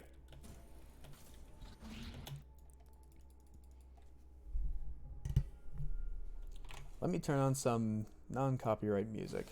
Welcome to Summoner's Rift. There it is. Yeah, that started with arcane music. I'm going to note that. Question looks for, do you always strike you, or do you want to take it in situations where they can't get on you? It's situational. So if Nautilus is already in a bush, I know he's in a bush, I have two ways to be able to force him out of the bush. Either by face checking him and binding him, not a good option, or by utilizing my E and forcing him out. But if we get lane prio and naturally push the wave back, and that causes Nautilus to have to leave the bush, then all of a sudden, I don't need to start E. It doesn't serve a purpose. And then also final option, what happens if they're playing really far back and don't want to play the game? Well, then all of a sudden, Q's just out of range. So you have to take E in that circumstance. Where there is shadow, I just started Q for simplicity's sake.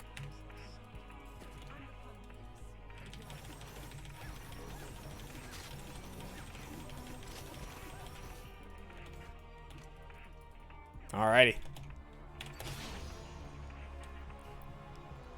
Oh, let's do it. the enemies are all at my disposal.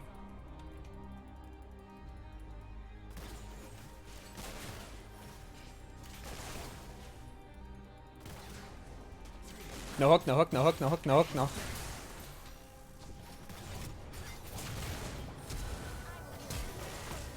I'm dead. Indeed. That's okay. That's a quick and easy one to be able to think about. Because once Nautilus missed hook, I want to watch this replay. Did you immediately take 2 steps backwards?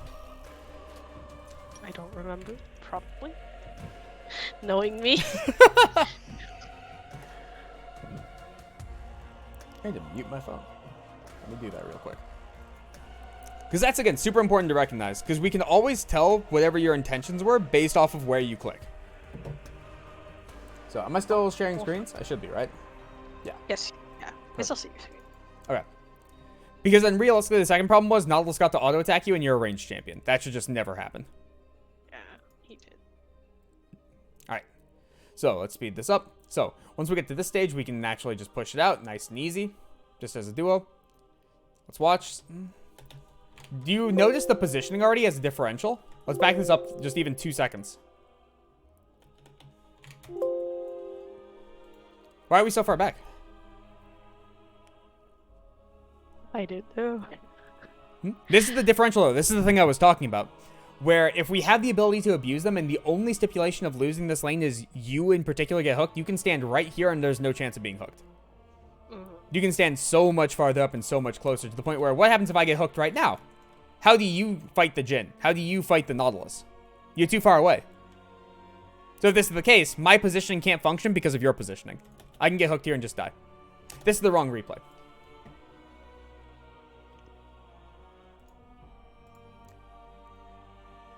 I did that recording, right? I'm not stupid? You said it. You said, and I'm recording now. I do recall. I mean, if you didn't record it, you could Just go through your VOD. I think this is the one. This is the same one? Yeah, because I was. This is the same one. Huh, I Yeah. didn't record it, I guess. You That's could weird. go through your VOD. I could actually. I can just pull that up. But that's okay. That's a more minor thing. I can do that later. We can go ahead and start the game. Because we have 2 other people that are joining us, so I like to make it as Yeah. fast as possible for them as well. Yeah, that's understandable. It is time out of the day.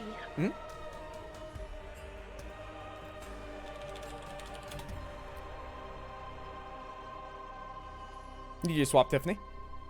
Oh. Thank you. Alright. Let's light it up. Actually, I can just do it during this downtime, which is really convenient. Oh, I'm going to hear myself twice. Alright, fixed. Oh, I don't like seeing myself on webcam. That's weird. Then on there, what do you mean? Oh, the recording doesn't show it. It does, but it's still weird nonetheless. Okay. Oh, well. So here we go. I have it pulled up right now. So this was the rotation.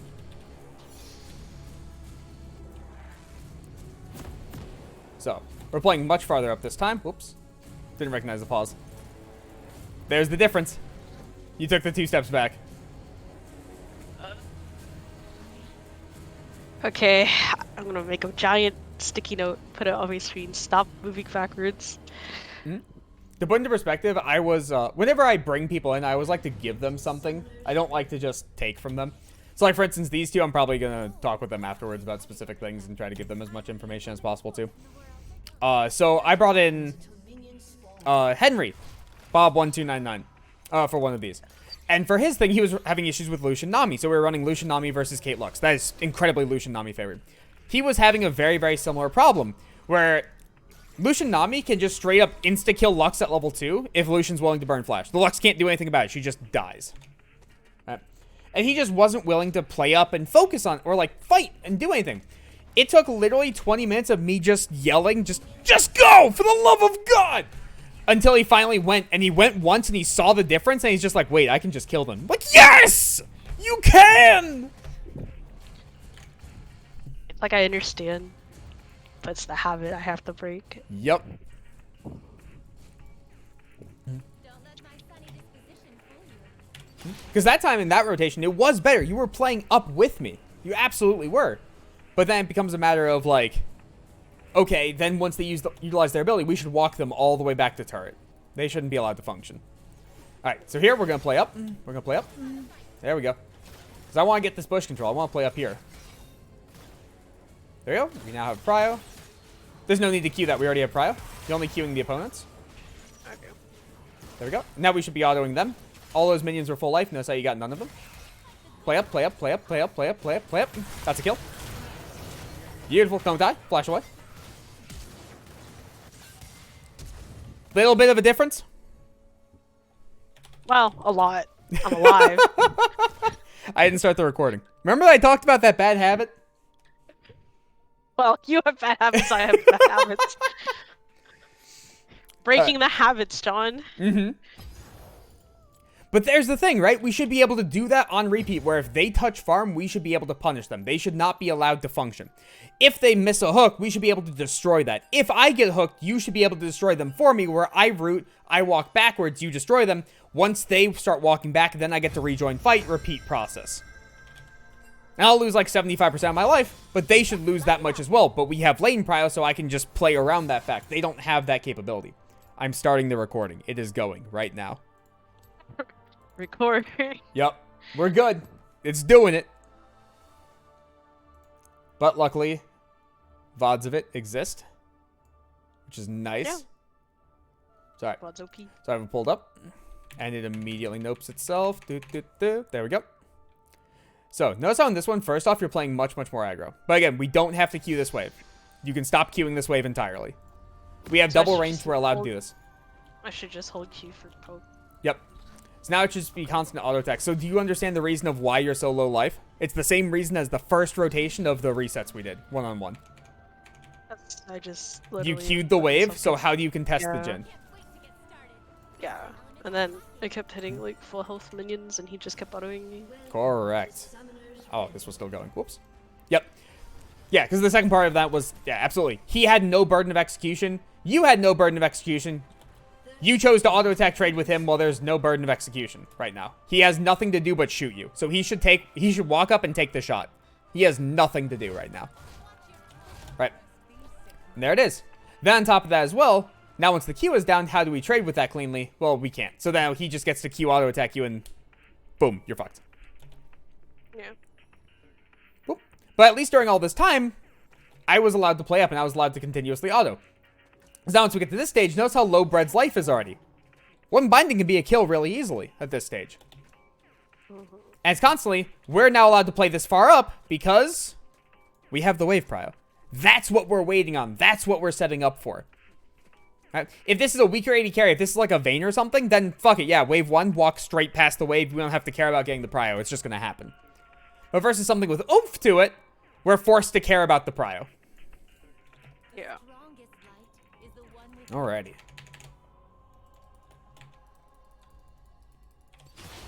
So now again, we get the prio, wait for him to have a burden of execution. Beautiful spacing. Nope, no Q there. I'll lead the way to victory. Now that we have Prio, play up, play up. Notice this differential in where we're standing.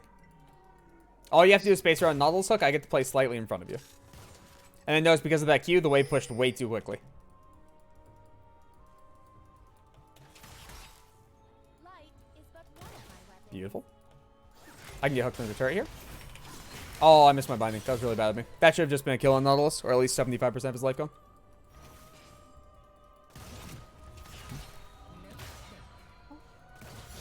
Yeah.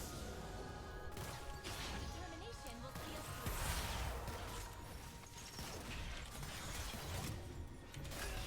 through. Remember, you want to shoot them here too. That was a nasty hook. Damn. That was really, really good. All right. So, we can go ahead and reset off that. I can pull this one up. So this one, again, stems very much from that just early Q. That needs to stop in its entirety. If you can get Okay. wave prio without doing it, do not use it. Because then it pushes the wave way too quickly. When would you want to use that Q? Oh, them. To poke them. Oh. If you're not impacting the wave, yes, that is an option.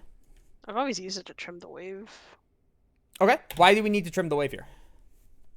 I mean, we don't. I So just- similar concept as the Jinx Leona versus Vayne Lulu. Why do we need to trim the wave? We can choose when to do it whenever we feel like it. Yeah. So if we already have this much prio, we should be playing up. We should be playing aggro. We should be able to have all the pressure in the world. Because I should be able to do this all day. And if at any point in time I get hooked, immediately all these... Whoop.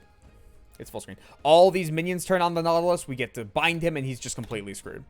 Because even at this stage, right? Where if Nautilus hooks me right here and I just bind him as he's hooking, he just takes a full Q to the face from you and he's screwed.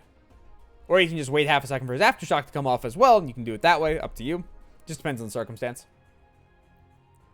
But right here, if I land this Q, he's just... We're fine. Nautilus gets destroyed there. And especially starting from level 2, there's no world in which case he walks away from that without flashing. No world. Does that make sense? Mhm. But now once we get to the phase where we're supposed to be destroying them under tower, we still need to destroy them under tower. If this Jhin touches farm, from here forward, this little box right here is safety for all intents and purposes. You can Q it, but you can't auto attack it. It's very hard to. If they're this far up, you can. I made the box very poorly. So let me rephrase that. This little square section. If they're in this section, it's very hard to be able to auto attack them. You can Q them, you can use any abilities on them. That's fine. But over here is the no man's land. Similar concept to the opposite side, right? Where if you play opposite of turret, it becomes much, much easier. But we're here to destroy the opposing bot lane.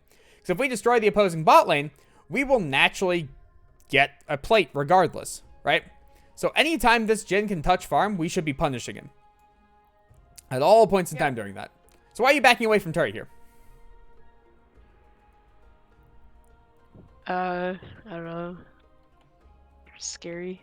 There's no Nautilus hook that has the ability to hit you there. I fucked up.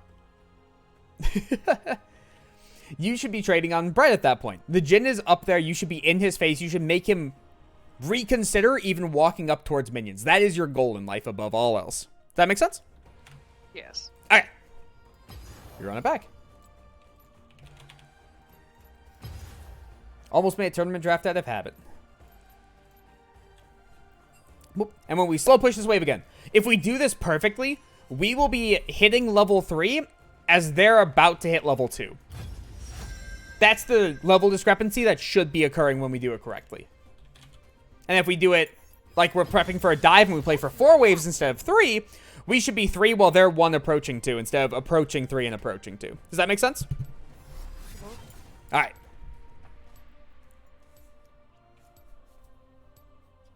Oh, so far so good though. In isolation, you're definitely playing much, much farther up than you used to. It's just now in the duo, we have to get that fully down. Because again, this will also transition into all of your other AD carries. This won't just be for Caitlyn. Caitlyn's the extreme of it, where you're forced to have this play style or else there's no point picking the champion. But even on, again, like Jhin, Kai'Sa, anything along the lines of that, this trade pattern still exists in exactly the same way. Nothing changes on it.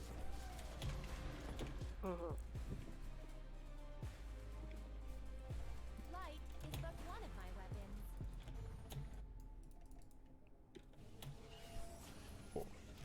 All right. Well, we have a second. Any other questions from chat? Welcome to Summoner's Because these take way too long to get started up. Because Riot refuses to make the practice tool multi-person. Why? I don't know. 30 seconds. Heroes of the Storm had it 4 years ago. Or 5 years ago, something like that. Smite's had it forever.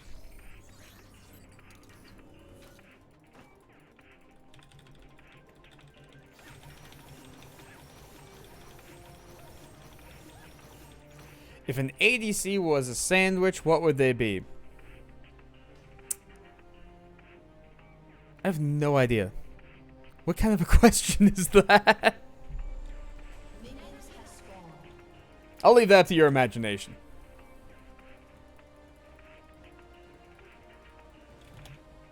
Any other questions?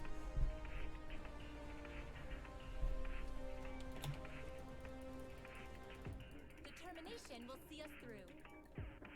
A bad sandwich. Potentially. Alright, back to game time. Oh, something stuck in my eye. That's a problem. Alright. Let's do it. Oh, that's perfect. Okay. Oh. Okay. Well. It's alright. We'll play through. Okay.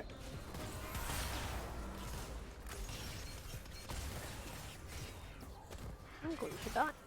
Feel the darkness take hold.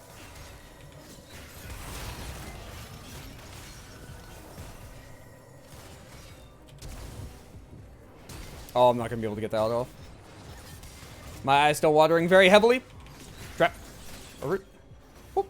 Strongest light is the one within. Oh. Turned that around. Holy shit. Yeah. This is the range discrepancy thing. Once Nautilus Hook is down, that's literally it. That's all they have. It becomes a 2-on-1 scenario very, very quickly. And when it becomes a 2-on-1 scenario, I didn't pop a single potion. That's horrendous of me. When it becomes a 2-on-1 scenario, they don't have the ability to function anymore. It's that easy. That's why I wanted to play it out. Because even when you get destroyed like that, it's not like we can't come back. It's just a matter of they should then play passively up until the jungler comes back down. Or wait for another hook on you. They shouldn't be playing that aggressive. Oh, did Jhin reset? Jhin reset. Elements are all at Yeah. my disposal. Okay. So if Jhin reset and we're a 2-on-1 lane, why are you all the way back there? You know, that is a good question.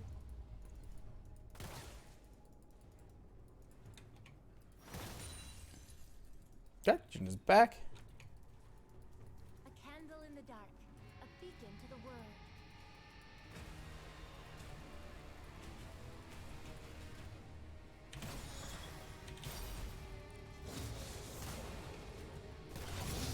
Alright.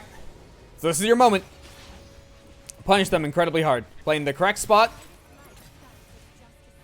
And make it so that the Jhin cannot play the game. Or Nautilus. Anyone that walks up should just get destroyed. How many traps do you have left? One. Perfect. That caster minion's getting in the way.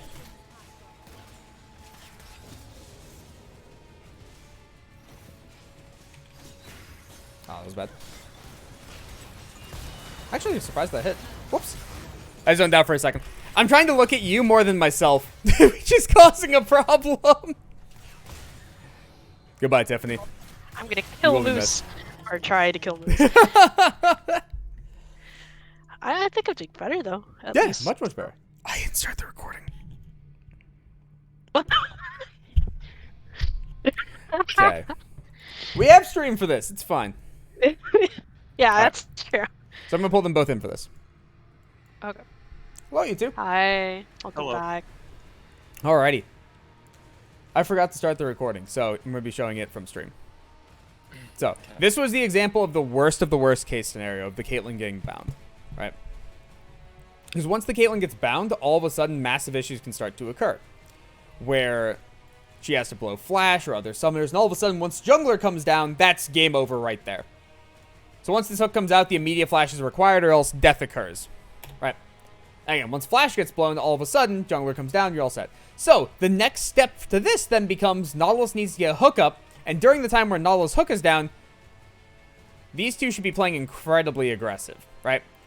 Because basically, for all intents and purposes, once Nautilus hook is down, Jhin is the only one that can play the game. Because how the fuck does Nautilus interact with a Lux and Caitlyn without hook? I mean, if the Caitlyn ever steps too far out of position, I can flash auto and she dies. Mhm. So it's like a little risky, but Even and that, then if she's here spaced I at was- 650 here I was range? trying to flash Q. Yeah. Okay. Or even 750 now. Yeah, my flash should have gone off there, so she should have died. But Yeah, if your flash goes off, that's 100% a kill. Because one of the Yeah. other things I said in this game was, realistically, you guys should either wait and play patient and wait for jungle, or wait to find a hook on Caitlyn. So if your plan was to flash hook there, that should have worked. That should have been a kill. Yeah. But then similar concept. Once Nautilus misses hook, what happens at this point? The range discrepancy comes into play. And this was something, Tiffany, that we talked about earlier, where once a binding lands, or any form of CC lands, Jhin all of a sudden can't contest this range with auto attacks. People can contest it with abilities, but not with auto attacks. So right here is just straight up free shots to you, or free shots to the Jhin, and there's nothing he can really do about it as long as you space correctly, and as long as you don't walk into his face.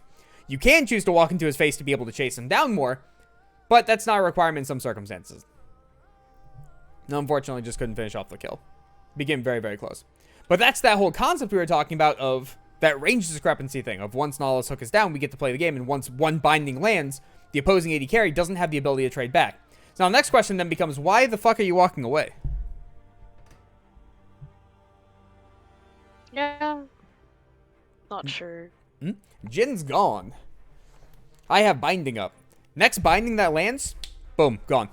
We have that, 100%. And even if he hooks you, it doesn't matter, because how can Nautilus kill you? Yeah. It doesn't exist, right? So if that's the case, we still need to continue that trade forward as much as possible to be able to decimate them. Because there was no threat onto you whatsoever. Does that make sense? Yeah. Alright, so we're still playing a little bit too passively. We're going to break that habit today. That is now the goal. Along with me actually finding the record button. Combination of those things. Okay.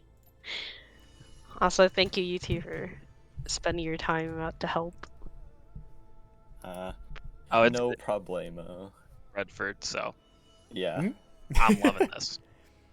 You know, club team shot caller. And Moose either Rise does and this star. now or he does this later for longer. So, Right. Oh, well, for one special, I guess. yeah, so let me turn on the record. There we go. The record is going. I remembered. Are we staying in call? No, go ahead and swap. Okay. Bye-bye. Don't worry, Pat. I got it this time. We're good. All right. We got this one. This rotation is going to be great.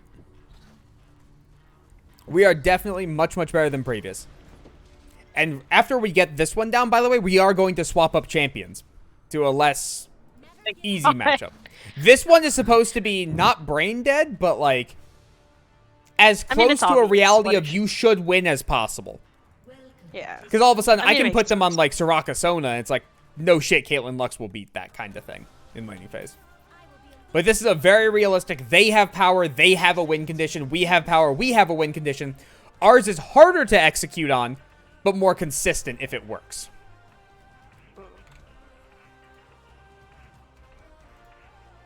Haha. There we go. The brightest light starts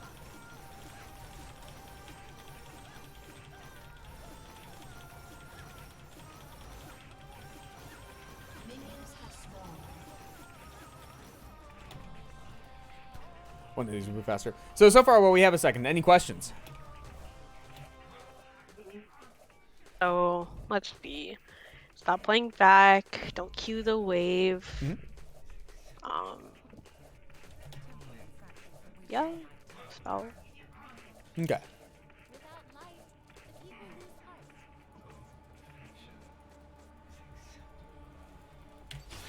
Let's do it.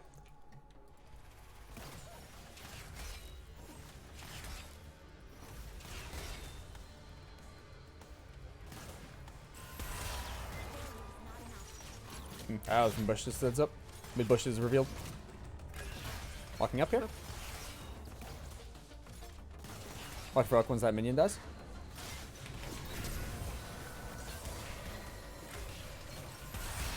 Okay. Now with no hook, we just get to kite forward. That was actually my bad. I kite backwards for a second. Okay. We hit level 2 off these 3.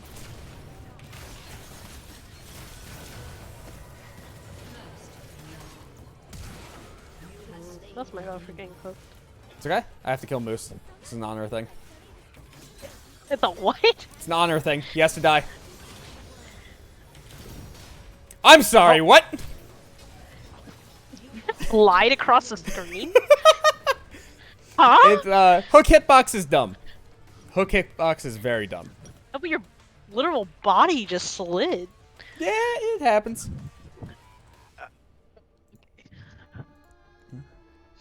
Well, I think it was good until I got hooked again. 'Cause even the first hook wasn't that bad because Jin was so far away. And I also missed my binding on Jin too. I thought he would attempt to dodge it, but no, that madman just ran in a straight line. I got juked. I think Bradford wants to kill me. Yep. I'm sensing blood and water. That is his goal. If he kills you, that's a win. Yeah, So, that's understandable. first things first, we have the wave advantage, right? And we even get the additional auto attack shot off on Jin. Remember, once that occurs, you have to reset aggro in some way. You can't just take multiple minion shots. Because also notice how it pulled the entire wave close to our side. Yeah. That makes things push harder. So you have to be able to reset that very quickly. Okay. Because also notice how you're just hitting full life minions here. We already have full prio. Jin has no ability to walk up. No more auto attacks on wave. That's done. It's it. It's over. You've done your job. Okay. You can sit there, do nothing. That's a win. Because all we need is a little bit of prio. And then you did that Q again. No Q. Boop. Now with this, again, binding missed. If that binding lands, you don't have to flash. You're perfectly fine. I just missed it. But then from here, again, once Nautilus has no hook, we should be playing up. This is actually my fault as well, because I ended up looping back around to try to regroup with you, but I had no need. I should have just kept playing forward. Especially when Jin uses 4-shot. So now, we can try to hit level 2 as fast as possible. And as safe as possible. Boop. And even once that landed,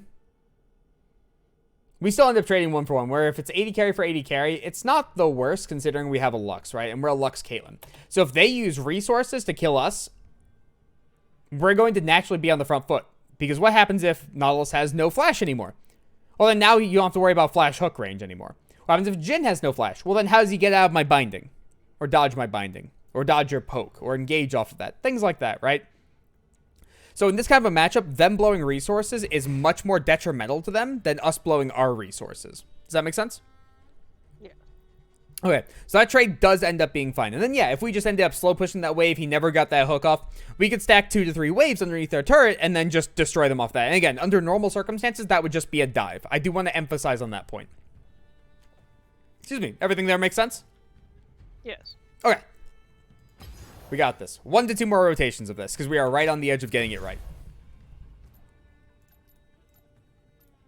Boop. There we go.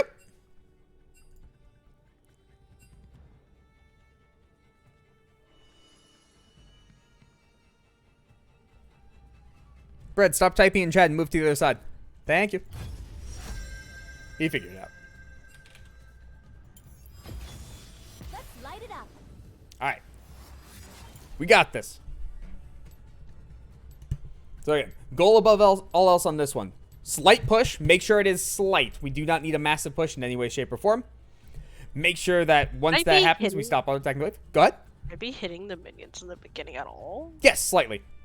Because normally Caitlyn Lux wouldn't leash, so then they would get a natural advantage off of that, and they just auto the minions like 1 to 2 times each, and then they would just play past the wave.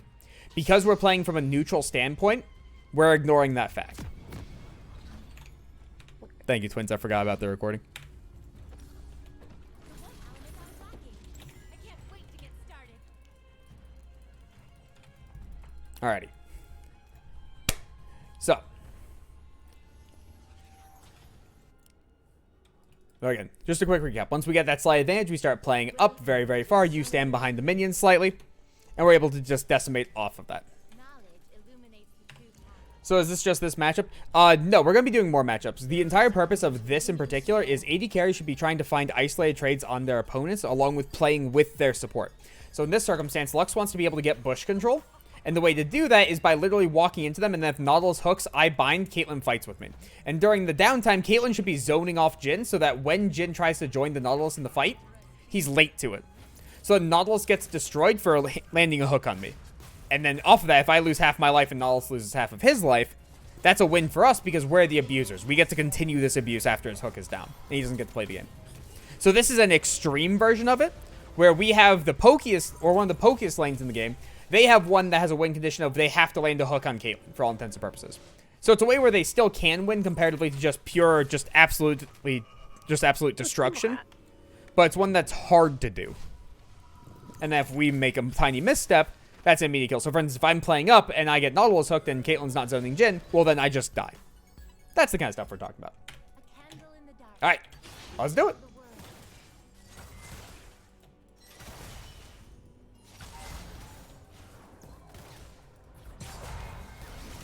Very, very nice. I'm hooked. Double binding, go on Jhin. You can kill off that, right? Flash, flash, flash. There you go. Now you can kill Nautilus. Get in the bush, get in the bush. Remember, double headshots on bush. Boop. Wonderful. There you go. There is no way for them to be able to win that matchup cleanly. Because even if I don't hook Bread, that shouldn't matter. Because you can still hit Bread, or Bread isn't in the fight. So then, it still works out. Alright. I'm actually really surprised he took that hook. Because, again, in no world is that ever worth it for them. Because when they come back into lane, now they don't have summoners to be able to kill us on again. So now if they lose all kill threat versus poke, well, then they just don't get the ability to function. Alright, let me speed this all the way up to the end. Where did this happen? Here we go. Alright. So, this lane, like the initial state, started out probably the best yet. Where we haven't queued anything, we are actively pushing the wave just slightly. So once this occurs, now we're good to go. Now we have no burden to do anything. Because the wave is already slightly pushing. So we get multiple auto attacks off. And already go ahead and look at Moose's life when he pops back on screen. Yeah. We traded this for this. And that's it. That's fantastic. That's what's supposed to be happening. Then from there as well, I get to play up like this. Now, the only downside, where's your positioning? I'm far back again. Right. Your positioning shouldn't be here. It should be right here or here. One of these two spots based on where Moose is, because you want to avoid the line. So if he's here, he can hook you if you're standing here, because minion hitboxes are smaller than champion hitboxes. So if Caitlyn's standing right here, her fat ass sticks out to here and gets hooked. So normally you'd be standing here. So then you can join the fight immediately, because notice how once I get hooked, there's a long delay before your first auto attack. That makes the difference in the fight. Yes. Because once that occurs, now all of a sudden, boop, we're missing one headshot worth of damage. Now, granted, it wasn't a headshot, so you would just be able to kite forward at that point. But that's the lack of damage we're talking about, and that's where the desync of where we're standing causes massive issues. And we should be able to stand up that far, right? We can both agree on that. I should be able to stand up there and be perfectly safe. Safe Yes. with quotations. I'm still getting hooked. But okay, that's what we're looking to achieve. So next time, just again, you're looking to stand behind melees, not casters. That's an easy way for you to manually think about it. Okay. And then once we get an advantage, then you're in front of melees instead of behind melees. At least I'm not queuing the wave anymore. Woo! Yes, we are not fast pushing anymore. And we're getting the fights we're supposed to have as well. So like in this case, right, that was a fight that was supposed to occur and we were supposed to win, and we did win even with a slight delay. And again, once they burn resources like that, that's a guaranteed win right there. Because once we come back to lane, they're still completely screwed. Because the next time, how do they ignite me to kill me? We don't need ignite to kill them. How do they flash hook to kill you? We don't need flash to kill them. Doesn't matter. We don't need anything to deal with them besides our base kits. They require more heavy resources. Recording. I got it. We're good.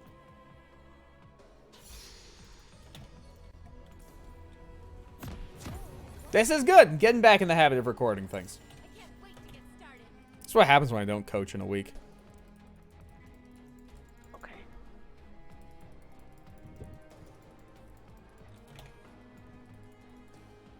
Also, I think this is the Ruination theme. No, it's Silas. Wow, I'm way off. I Not Silas, not the cages. Ironic because you're playing Lux. Yeah. 30 seconds. I admit, that's a really neat story that Ryan came up with for this. Just Silas, or Silas, the being able to siphon people's powers, then Lux just giving him a free way out. That's smart. It's kind of sad though, because I thought they were like genuinely kind of friends. I mean, they Also. probably still are to an extent, because she is still a mage, and Silas likes mages. No, I mean he made it very clear that, you know, I mean he was using Lux, but he also did see Lux as a friend, so it's a complicated situation. Yeah, I mean, if you had an execution sentence over your head, I'd probably use anyone possible to be able to get out of that. Yeah, I mean I don't blame him. Like, you know, if I was going to die and I was chained up, I think I would also use people to get out. Yeah. Oh, can you do the animation again? I don't think her stomach works. Oh, it stretches! Yeah, anyway, I'm not Riot Games. Oh, that's not okay.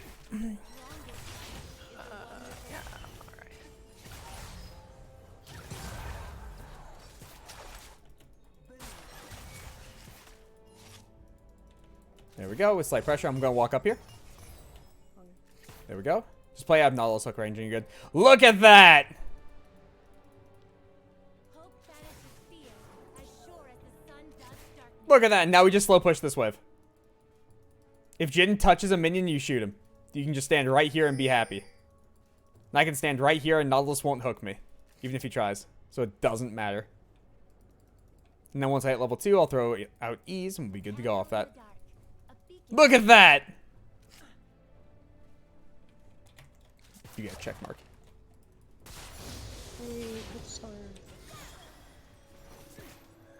Oh, I should have detonated that so it didn't hit the wave.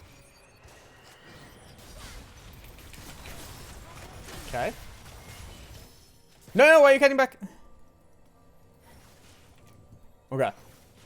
That was our moment. That should have been Nautilus basically dead. Did you have traps? Or would you take level 2? Net. Okay. So this matchup pretty much always just take traps. Because if I land a net, or Jesus Christ. If I land a Q, it should just be an auto death for them. I think I land the net. Yeah, I get. Yeah, I know what you're saying. So like 'Cause I right can there, for just- instance. Yeah, I can cupcake headshot. Right. You should be punished.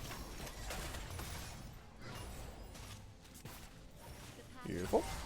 I must choose my destiny. We're almost 3, and we should be able to punish them even harder then. That was a baddie. I thought I was going to take the bad pathing. Gonna throw a binding here. Hit. No. I don't know why I thought you hit it. It's okay. So now we can just let this wave come into us if we need to.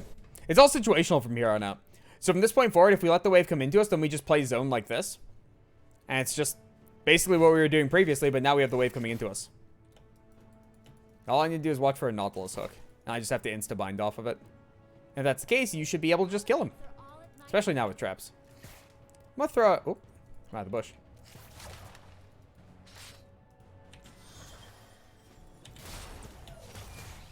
Should have held that for a little longer. He's gonna walk up here. Alright, so now with this larger wave, it becomes a little harder to fight comparatively. light. So we can afford to thin out. They also just rewarded this.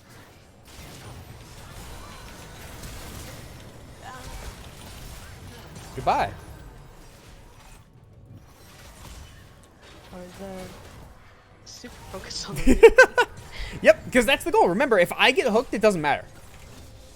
yeah. It's all about if you get hooked. Or if I get hooked and I miss my binding. That also fucks us. So that one was probably the best one yet. Yeah, I agree. What's up, Biscuit?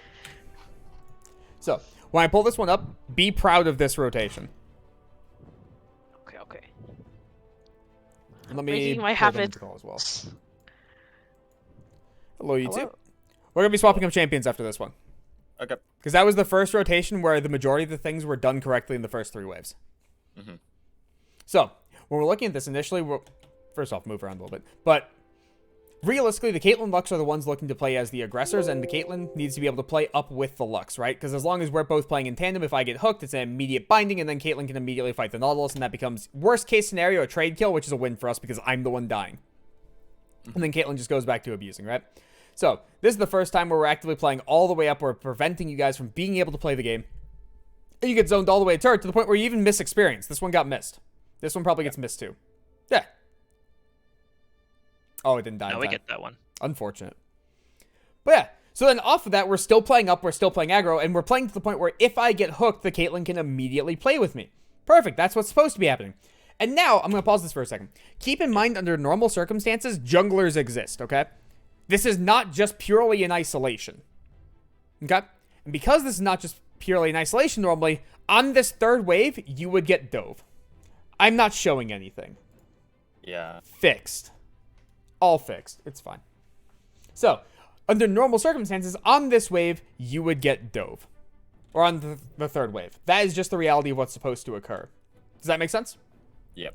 So while this normal zone doesn't feel that bad in this custom game, it'll feel much worse in an actual real game. Mm-hmm. Also, when I said you got a check mark, I actually gave you a check mark, but it's not showing up. So, again, on this third wave should actively crash. And then from there, we can look to dive. And then if a binding lands, normally Caitlyn would have traps here, so trap would just go down right here. He would lose Aftershock into an immediate headshot, followed by Q, followed by just more auto attacks and punishment. Right, as we kite back. But we have net instead. Did you ever net at all, by the way? I don't think so. That's Okay. level 2. Oh. Right, There's just a bunch of minions there, so it wouldn't have hit anyways. Okay. That makes sense. So even with that, there was no way, or like, you didn't need net to escape there to have the same value of life. Okay. Yeah. Just wanted to double check on that. So again, realistically, traps there. Nautilus loses half to 3/4 of his life. Life is bad at that point. Then from here, we should look to try to decimate as much as possible, where we have two options at this stage, where this would be the next section for later on. Either A, we let this wave come back into us, and then we just zone you guys out like we were at this stage, which I'll show you here in a second, right? Or option B is we decimate you guys, and then this wave pushes up a little bit to about like right here, and then we just hard crash it again, and we repeat that process. Option B is infinitely worse than option A. Why is option B infinitely worse?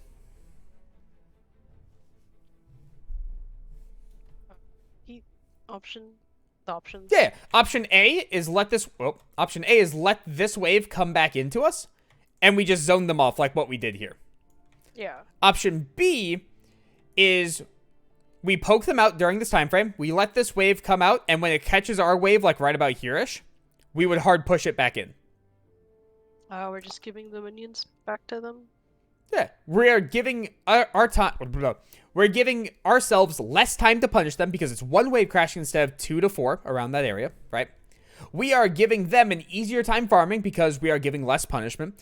And on top of that, we are also making ourselves more susceptible to ganks. Because if we're just AFK pushing wave after wave after wave after wave after wave, how easy is it to die when you're always on the opposing side of the map? Pretty easy. Yeah. Compare that to the wave is now coming into us, we're still zoning, they can't play the game, and then we go up 2 levels, 1 to 2 levels. And when we're up 1 to 2 levels, it doesn't matter if Caitlyn gets hooked anymore, we're too strong. They're just screwed. Right? So this E from me was actually horrendous if we're playing that style. Because I just impacted the wave to the point where it will now not hard push back into us. Which is really unfortunate. Right? And then from here we end up punishing and punishing and punishing. I'm going to fast forward to when we're actually zoning off the wave. Here in a second. So once we get to this stage, all that needs to happen is as long as you don't get hooked, we're good. As long as I don't get hooked, and there... Or let me phrase this. As long as I get hooked and there's not a giant mini wave in front of me, we're good. Because if I don't land my binding on Nautilus for whatever reason, so like right here, for instance, if he hooks, right, and my binding hits these 2 minions because he stops like right here, I'm screwed. I am absolutely screwed at that point. I'm done, right? So we need to be able to play that different style of just constantly playing it slow, nice, and methodical, to the point where they don't get to play the game. And that is our entire goal in life. Because as long as Jhin is missing farm, we're good to go. So let's say, right, Jhin misses 2 minions out of every wave, right? And you get every single minion. That's 4 CS difference a minute. If we do that playstyle for 5 minutes, you have 20 farm in 5 minutes on him. That's fantastic. That little amount of farm per wave missed is all that it takes in order to accrue a lead. That's literally it. Because think about how many times you're down 20 farm by 10 minutes and you just think, oh man, this game's fucking over. This feels terrible. It's just 20 farm. And that's 2 farm a wave that you're denying the opponent. That's all you have to do. You don't have to deny them full waves. You don't have to deny them fucking XP and everything. Just literally 2 minions a wave, 5 minutes, 20 minions. There's your massive lead. You're good to go. You get your item spike before the opponents and you get to punish them off that. And then from there, it's just, unfortunately, with poke, one mistake is all it takes to say we're screwed at this point. We'll still be able to come back and punish them, but one mistake with poke and you're dead. You're gone. That's just the reality of it. It is the hardest to execute composition because of how volatile it is to the tiniest mistake. Compare that to, we play 5 bruisers, run at your face, melee, fucking smack with stats. It's infinitely easier to play, but also infinitely worse if the opponents know how to play against it. It doesn't function. Does that make sense? So the fact that we're having like one tiny slip of lane and that causes a death, that's really, really common in these lanes whenever they're not played to near perfection. That's kind of the reality. Because then similar concept as well, what happens if Nautilus just never takes that hook? Well, then you're fine. You get to continue playing Caitlyn Lux and just destroying the opponent, right? So this is also a higher tier support who literally ran this reset not 3 weeks ago. I think it was 3 weeks ago, something like that. So, like, he's fully aware to stare directly at the Caitlyn and only at the Caitlyn and hook that Caitlyn on repeat if she's out of position even in the slightest. Most supports won't do that, in all reality. We want to prep for the supports that will, though. Does that make sense? So that's why I'm harping on it so much. Yeah, no, it makes sense. Awesome. So off of this now, we're going to swap up the laning phase a little bit to something a little more even on both sides comparatively to we have all the win condition in the world. Your win condition is just hook the Caitlyn. So, let's go with some power bottoms comparatively. We're going with some what? You heard me correct. We're playing what? No, you heard me correct. I said what I said. So we're going to be going with Misfortune Leona versus any functional bot lane you guys want. Your pick. Fortune Leona? Okay.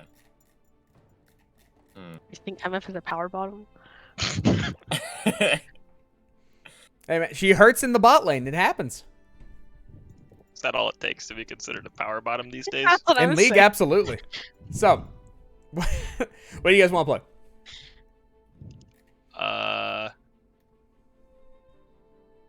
I guess Misfortune Leona.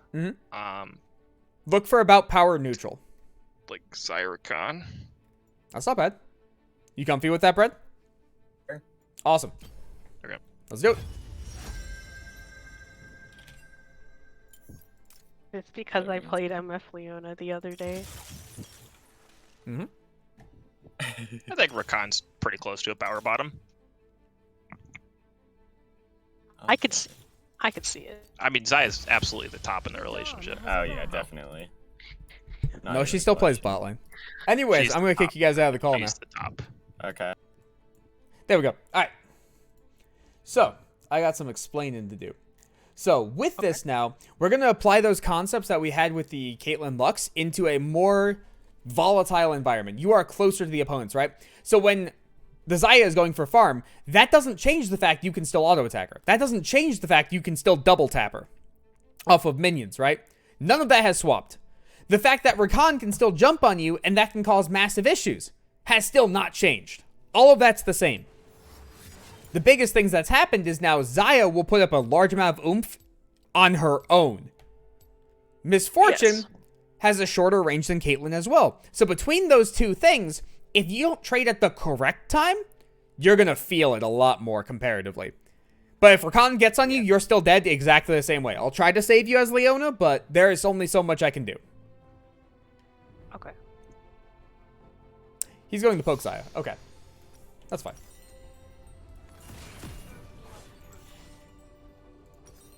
I would normally have Sweeper in this, so I'm just going to take Sweeper. And recording. Not forgetting this time. We're good. All right. And now with this as well, because this isn't Caitlyn Lux, this is now Leona, I'm going to go in. Whether you're ready or not, if I see a good engage, I'm going to take the engage. Should I start E or Q? Situational. Tell me what each of them do. And why you would want to pick them. 30 seconds until minions spawn. E is good for poke. Is it? AoE also slow. Is it? Well, How much damage does it do? Okay, compared to Q, no. It does 80, costs me 80 mana. Q does 87. So why would you think that's good poke? That is an Okay, actual well, question, by the way.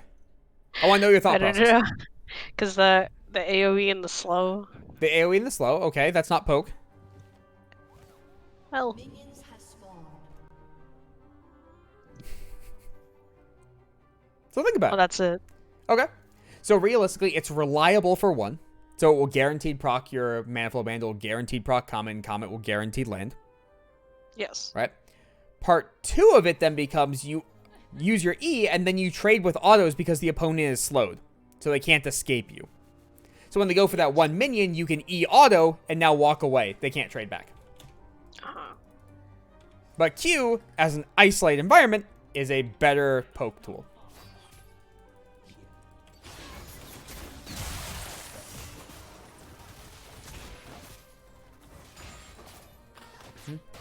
Beautiful. I have Q back up. Notice how far back you are right now?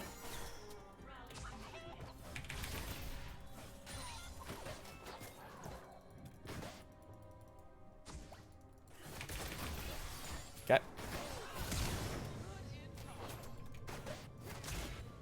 This is a good trade on their part.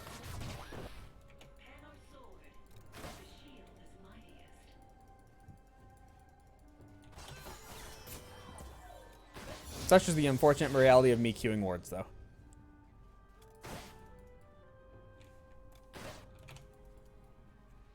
Alright.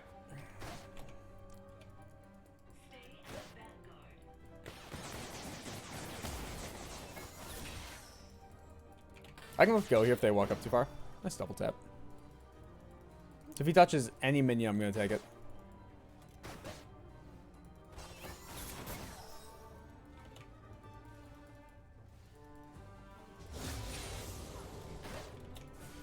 Oops. Misclick. Sorry. Alright. Now, similar concept. You should still be trying to poke out as much as possible. So how do we poke this out? You. And autos. Mm-hmm. And also, where are you positioning yourself if you want to poke out? Here. I can't see where here is. I can't see your screen. Where I'm standing. Okay, we got pings. Okay. Yeah, that's true. We have the tools. We have the technology. Alrighty. Ready to fight? Yeah. Okay, hello. Oh! Hello? Okay, I'm fine. Sorry. Hmm? My ping was... When Bread goes for this minion for a Q. There we go. So he chose to leave the minion instead of taking my poke. Or taking my fight. That's fine, that works.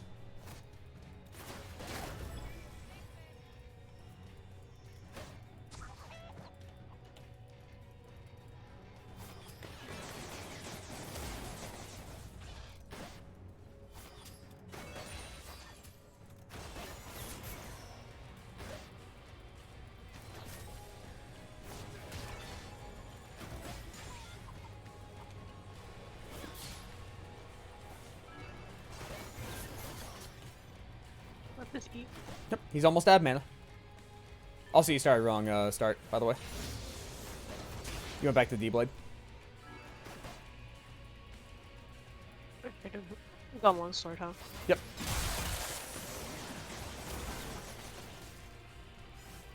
Notice how much effort they're having to farm. You're up 13 farm right now, by the way. Oh, I didn't even check. Hmm?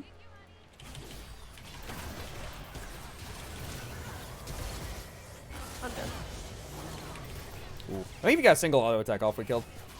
Yeah, if I could get the auto Q, Redford should have died. Yep. We would have been able to trade. That's okay, though.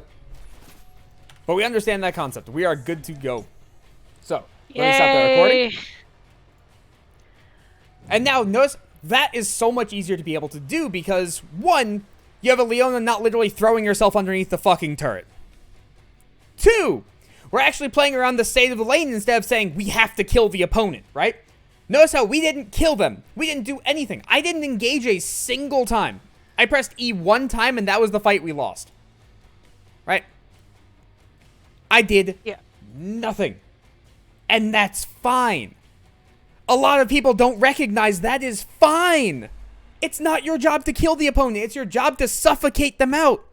The example LS uses that I love so much is you have to fight a person to the death, okay? And what you do is you take that person and you lock them in a closet for a week. No food, nothing. And you pull them out and then you say, all right, it's time to fight. Your odds of beating that person just went up drastically. Why wouldn't you do that? Why wouldn't... It's a terrible analogy to do to a person, but it's a fictional person, so I don't care. So why wouldn't you do that to the person if you have the option to? You're about to fight to the death. Take it. Starve them out. Destroy them. Because literally what I want you to do is just watch Bread and his farming during this entire time frame, right? And all we're doing is playing up. And the only reason I'm standing here instead of in a bush, by the way, is because I want to stack. You can take both minions from me. I'll remember that. My mouse is literally hovered on it, waiting. And I just stand there for a second confused. But anyways. So, realistically, right, we get the slow push in. We are going to be able to crash wave 3. Awesome. Just as a quick recap, by the way. What wave do we crash if there's a ganking jungler? And they're pathing towards us.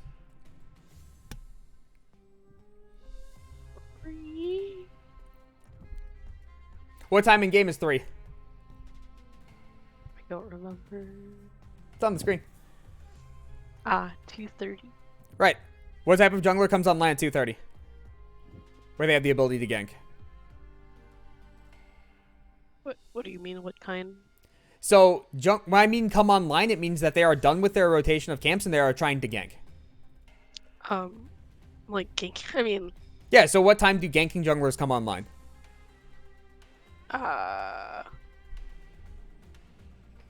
Moose, I see you. That's cheating. 2:30? Yeah, they come online at 2:30. That's correct. Okay. So if we're trying to clear this wave at 2:39 and the jungler's pathing bottom and they're ganking, do we live or die here? We die here. We die 100%. So we can't make it to wave 3 if it's a ganking jungler. We have to crash wave 2. 2. Right. If it's a farming jungler, they come online at what time? 3 something. Mm-hmm. What do they really want to do?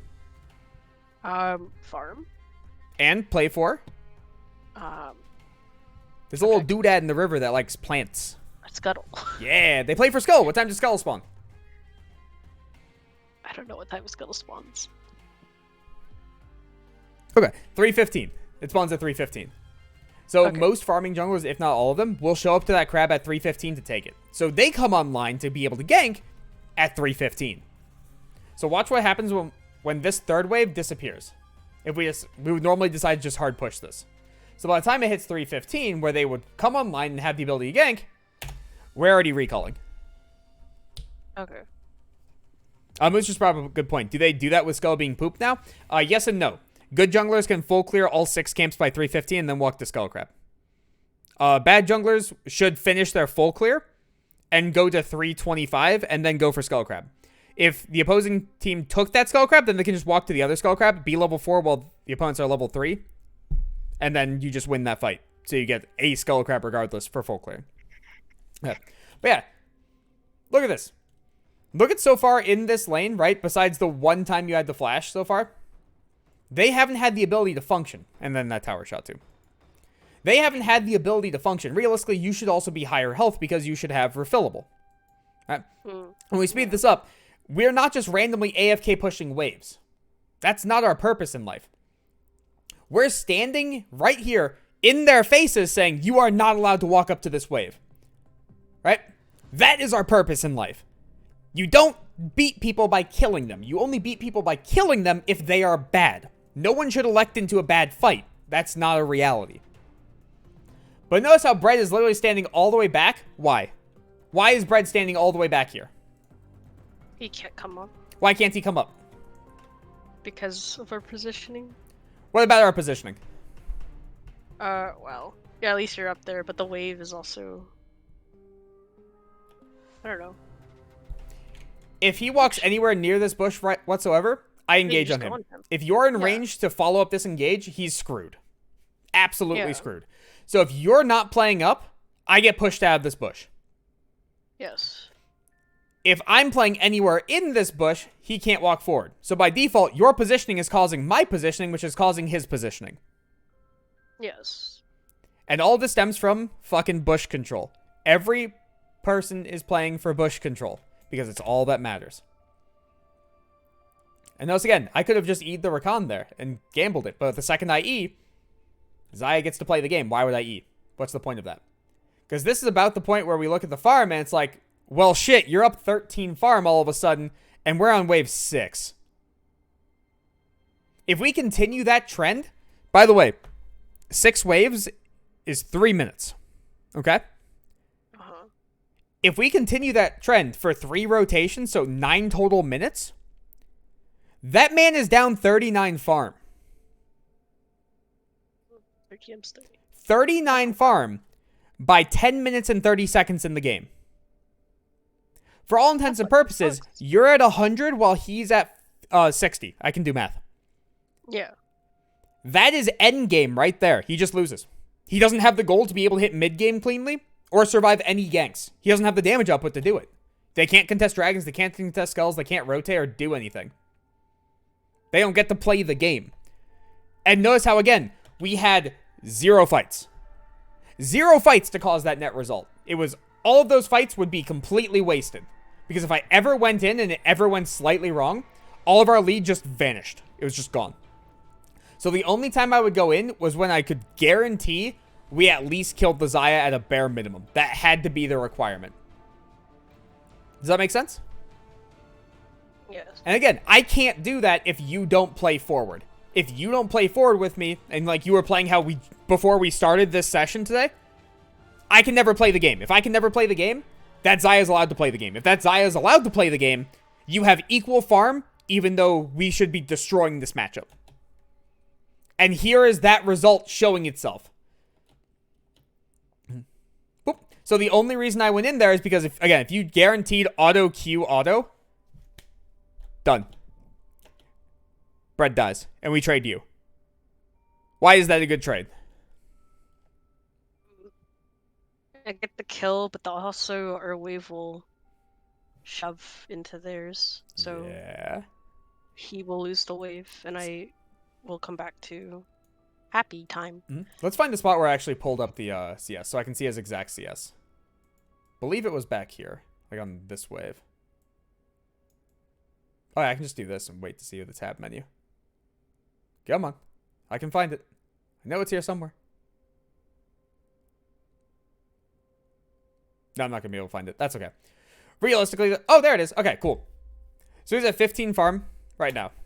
Okay. So we can play this out and watch every other piece of farm he gets. Lost. Because it's about to happen. Where the fight literally occurs right after this. 15 to 28. 16. 29. The score is 16 to 29. He gets none of this. He then immediately loses 1, 2, 3, 4, 5, 6, 7 more minions. So realistically, he is down 7 farm. If we win this fight, which we should, he inted. He keeps that 13 deficit permanently. It's just there. How fucking beautiful is that? And all it took was a singular fight to cause it. Just one. And it was already one that we previously won because he already spammed out his abilities like all hell because he had to, or else instead of being down 13 farm, he's down 20. We reduce the range of Xayah Q, or he doesn't have the ability to use it like that. He's just down 20 regardless because he can't walk up to the wave. We swap him out for Vayne, instant 20. That's how you beat lanes. What you did in this game, being able to play forward, play up, and be active, willing to take trades, makes people either A, take the trade with you and they just lose it because you're only taking that trade when you know it's good, or option B, they don't get the farm because they can't walk up. How fucking nice does that feel to have a massive farm lead with 0 fights? Good. There you go. Let's run it back one more time to make sure it wasn't a fluke. All right.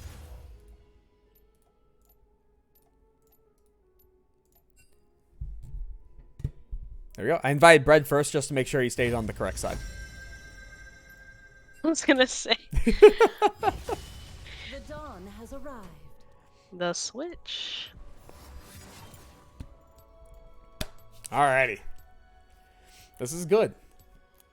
And again, if I see a good fight, I'm still going to take it. I'm going to only take intelligent fights, though. But I'm going to... Let me rephrase that. I'm going to assume you're in the correct position when I take the fight. Regardless of if you're in the correct position or not, I'm going to play as if you are.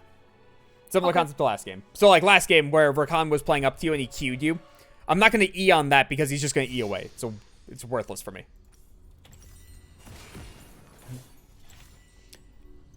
Oh yeah, I got that recording this time. We're good. But I do need to do this. Because I have an in-game scene that exists.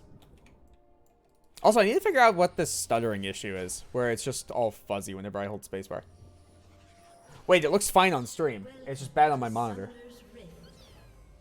Must be a refresh rate issue then. Alright, I mean, that's fine. It's another thing to fix. Not a problem.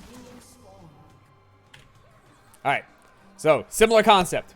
We get the advantage, we push them off, we zone them off while getting bush control, and make sure they have 0 ability to play the game. Oh, this is fantastic.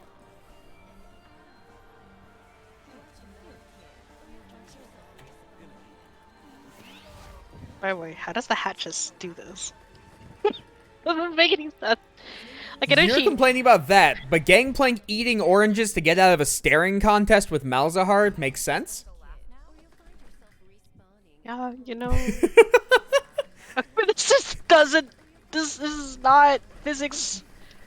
She barely touches There's the hat. 2 people flying there! The birds. This makes less sense. She barely touches Oh, I the don't have hat. Sweeper. I fucked up. I should have Sweeper. Alright! Let's do it!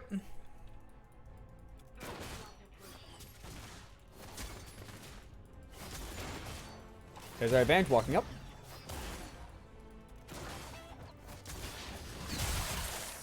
So right there, you need to play up with me. That was the thing. We can fight this.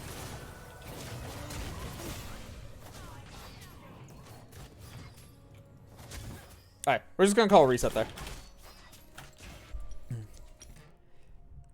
Because once we have that trade, that immediately destroys lane phase. Because we're not Caitlyn Lux anymore, so we don't have the ability to keep it going. So once I play up in that bush like that, you then have to join me, or else they're allowed to push me out of that bush. What we talked about previously, that example just occurred. I So, have to join you in the bush. no, my bush. Fuck you. But you have to be around the bush in the general vicinity. So I'm just immediately starting it up, and I'm gonna... Wait, I'm not. Tiffany, we can talk I'm about not- this. I was like, hello. You record? Not yet. You're welcome for the reminder. Thank you. The dawn has Because I gotta pull up the other video first. While we wait.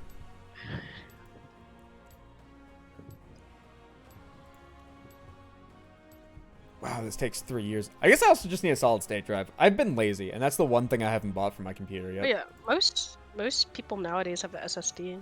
Yeah. I absolutely need one. Yes, sir. They're pretty cheap nowadays. Yep. Alright. You can see my screen? Yes, sir. Cool. So once we got to this stage, notice how far back you are comparatively. So once I'm in this bush, if they're going to place a ward and contest me and be this close, the only reason I'm not going in immediately is because my brain is hesitating, saying my AD carry is back here.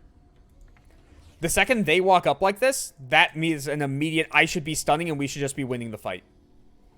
So notice how once I'm in here, they're backing off. As long as they're backing off, we're fine. But the second Bread's walking forward like this, I can take 2 steps out and just stun him. And that should just be a kill for us.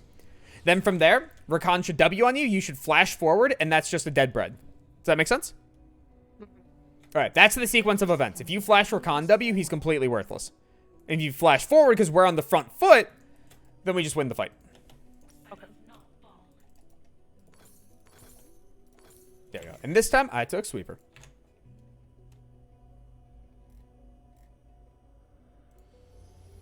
Let me go to that, and then let me start recording, and we're good. Everything's fine.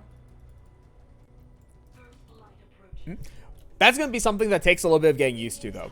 Where most people think, if I'm getting engaged, I need to flash away, but there are moments to just straight up flash forward and just murk people. Because that was also a massive differential in Henry's play, Bob1299, when we were doing the Lucianami thing. Because literally, what he does is, he dashes forward, I EM level 2, Lux binds. If Lux throws out binding and Lucian dashes forward, the Lux just dies instantaneously. Because now, she can't flash away. It's not an option. So then it becomes a 2-on-1 scenario that we just win. That's one of those moments. And that took a while to wrap around his head.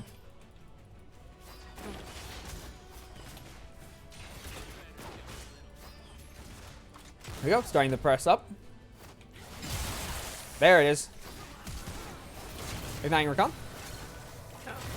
Yep, just focus same target. If we focus same target, we kill him, you're a quarter life, and then we just walk away. Okay. Because then I can get next rotation of stun on bread, and keep in mind, you also have bushes to play around. Alright, better though. You're willing to flash forward there, though. Very happy with that.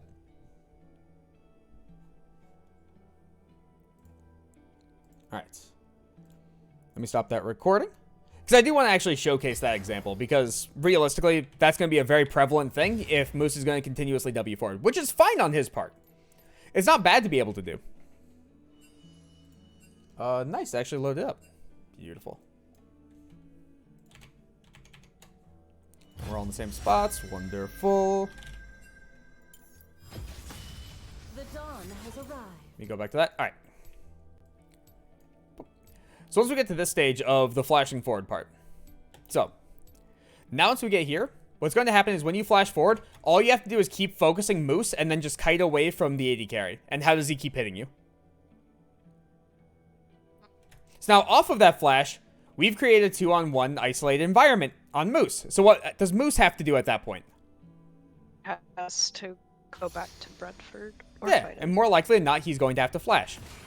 Because if you flash forwards, right, or this way, depending, this is the better flash, then all of a sudden, he just gets chunked and chunked and chunked and chunked, and he has to flash, right? So if we trade your flash for his flash, now all of a sudden, we have wave advantage, and we have his flash down, we get to play all the way fucking forward, and we're fine. On top of that as well, level 2, that has no flash. I can just E-flash him, and we just kill him. He's just dead. So we're trading your flash for a kill in the near future, if that makes sense. It does. Awesome. Yeah, she is D4. With, I think, like, 55% win rate, something like that. So it's decent. It's not like low 40s or mid 40s kind of thing.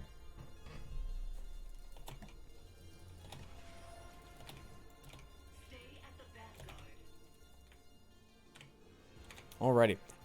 I'm going to start the recording. There we go. And then one additional thing I want to touch on is once I start pressing forward, you need to move forward earlier than that. Earlier than you have been. Because the second I stun should be an auto Q auto before he even gets to W. So if you're delayed on that, then you end up missing an auto attack, which then it can cause issues. Shouldn't in a lot of circumstances, but like for instance we saw with the Kate Nautilus where you were slightly off and then one auto attack actually did make a difference in whether or not you had the flash kind of thing.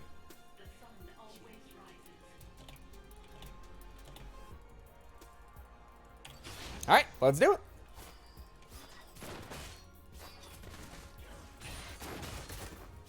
Pushing up a little bit. Waiting for you to get full prio. These. There we go. Now we have prio. You don't have to hit the minions anymore. We have prio. So now we play all the way up. There you go. So it was a little too fast pushed. Okay. Now if Bread's going for farm, you should poke him. Beautiful. Close. There we go. Remember, you can always play near the bush as well to be able to reset your aggro, as need be. Because in a perfect world, we would want to crash wave 3. And again, normally wave 1 would get pushed slightly slower, so this would be in a different state, where we'd be able to punish them slightly harder. But they're not giving us anything, so that's okay. This is there too. Alright. So we can just crash this wave and reset it, have it push back into us, and then do that zone thing from before.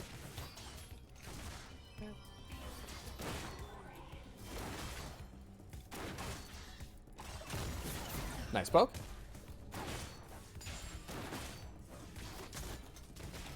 Here we go. So I'm going to treat this as normal. Under normal circumstances, I would go ward right now. So we would go ward, make sure we're safe.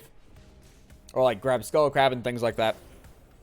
And then from here, now again, we just want the wave to come into us. No more impacting it. Only purely last hitting and safety.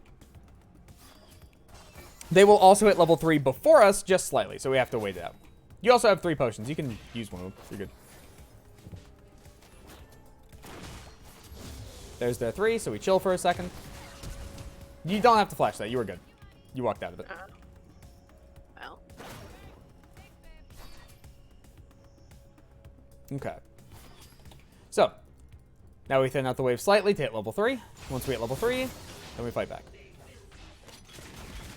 Cam. Watch for a rend. Watch for a rend. Okay. 3 seconds on going back in. 2, 1. Ready?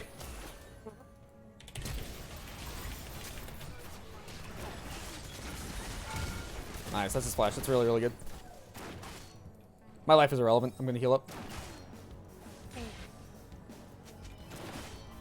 So now with Brett having no summoners and I have Hex Flash, he has to very heavily respect the fact that I exist.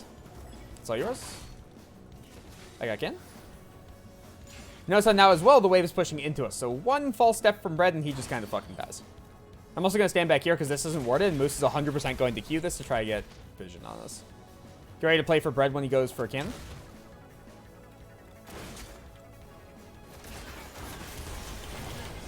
I have no mana. I'm sorry, I ran slightly out of mana. I shouldn't have W'd. If I EQ'd, then we trade Bread for you, and that's fine because then I can hold wave. That's my fault. That play is actually 100% my fault. You made the correct play. Went forward. Hmm? Yeah, you going forward there and trading with Bread is 100% correct because Moose can never push me off that wave. So I get to freeze it, and then we get to come back with both items basically the same. And then, again, we just get to keep holding that freeze and punishing it very, very heavily. So, what I'm going to showcase is first off the early wave, where we just pushed it a little too fast. Because I want to showcase as to why. Because clearly you know why it's bad. You've been telling me this before. We can clearly see it. We don't get the punish off of it. It's that simple. But the fact that it keeps occurring then is showcasing, okay, so you're understanding the concept of we need wave prio before we progress forward. Awesome.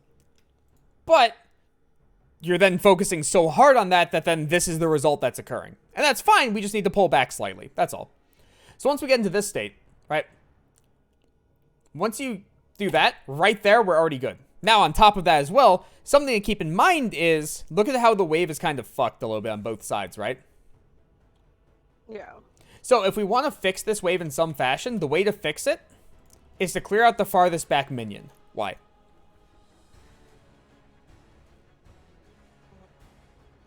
Well, because that minion's hitting our casters, right? Well, it's not even just that. It's actually the opposite way around. Our casters are hitting that minion. So how do they ever press forward? Oh, yeah, because they're distracted on that one dude. Right. So we have to look at then why that was caused. Right. So, looks like it's just random happenstance that occurred. So once this occurs, that needs to be cleared first. That should be your priority to fix the wave. Because then, if we want to press forward, notice how you have to have a burden of execution as an AD carry. Like, you have to farm. It's kind of required. So, if that's the case, you're looking to try to pick up these minions. Which, by the way, the only reason you wouldn't want to farm as an AD carry is we're zoning the opponents off of XP as well as farm. So you get XP but no gold, they get no gold, no XP. That's kind of the one circumstance where you don't want to farm in this stage of the early game. There are a couple, like, obvious ones of like, oh, we're killing the opponent and things like that. But for a base game plan of no one's made a mistake, that would be the one. Okay, so then similar concept. Once we clear these out, it's 3 minions to 2. These were already low. Let's go before you did the auto attack, right? If that's half, that's 3/4. That's near full. That's full. This one's 3/4. We already have a push. We're done. Job's done. No more auto attacking the wave. All you do is play up with me. But again, the wave got kind of fucked, and then we AFK auto attacked it way too much, so now this is causing a result. So, out of curiosity, is that kind of the feeling you're having, where you feel like you need too much wave proud to be able to play up with me? Yeah. Okay. So that's okay. Then I can go back and kind of explain it a little bit too, to be able to kind of like fix that problem as well. So once we get base wave prio, which there are different ways to be able to create prio. The easiest way to describe it is if our minions have 100 life and their minions have 99 life total, our wave will push. That's just kind of the reality, right? So if neither side impacts the minions whatsoever, it will always be a push. So if we have the ability to just say, we're going to fight you guys through the wave, which we do 100% have, we've already partially proven that if you flash the Rakan W forward, we get to fight, or if Bread ever walks up to me, I can stun him. That's guaranteed. Then all of a sudden, we can state that, okay, if we can do that and we can fight through the wave, all we need to do is get any sort of a push whatsoever, and our job is done. And then from there, if they impact the wave, so they bring our wave down to 75, right? We then have to bring their wave down to 74 at a bare minimum. Does that make sense? We want these numbers to be as close as possible. But with us still in the lead. Then we start zoning. Okay. Because again, once we get to this stage of, okay, notice how it's 3 minions to 2. We got that additional auto attack. Now it's going to be 3 minions to 1. If we walk up whatsoever, they're just going to walk away. And that's fine. We want that result. Downside. The wave pushes so quickly now that we can't punish anything. So we want it to be as close as possible. And the general kind of consensus I give people as just like a baseline value, which again, it's fluid. Baseline values are shit. I hate them. But they serve a purpose sometimes for basic learning concepts. You want to try to be 1 minion ahead of your opponent. So the whole 199 thing. You just want to be 1 minion ahead. So when we look at this and we go back to the initial wave, right? Once we get 1 minion ahead, so for instance, you should have just autoed this one to finish it off, and it became 3 minions to 2 minions, we're done right there. It's done. We did our job. We're the 1 minion ahead. Does that make sense? I'm sorry, you cut out a little bit. I said yes. Okay. And that's the easiest way to be able to do it. Just 1 minion ahead of some kind. And again, watch life values, because if it's like, oh, this minion's this low and this one's full life, you kind of only have 1 minion for all intents and purposes. But so, for instance, if you just kill this one and leave this one alive, low life bar, lower life bar, lower life bar, it becomes essentially 3 to 2 for all intents and purposes, because this one's basically dead. And we're good to go. So right there, there's our 1 minion ahead. Now we get to hard zone off. And that's a very easy way to be able to fix that thought process. So let's go one more time, try to implement it, and see how well that thought process now swaps it.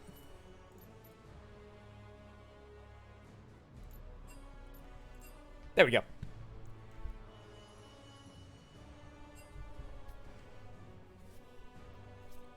Alrighty. Also, by the way, do you play Lucian by any chance? Yeah. For the last rotation, we're going to have some fun. Okay. I like fun. Because we're going to do the whole Lucian Nami versus Caitlyn Lux thing. And I want you to feel that power of... I'm straight up telling you right now. Level 2, be willing to blow your flash, dash into Lux's face. You will guarantee a kill. Okay. She will just die. And there's nothing she can do about it. I'm starting the recording. So once we finish up this one, which again, this is going to be the most neutral matchup possible. This is, both sides have basically the same win condition. Support finds AD carry, that is a win. Easy.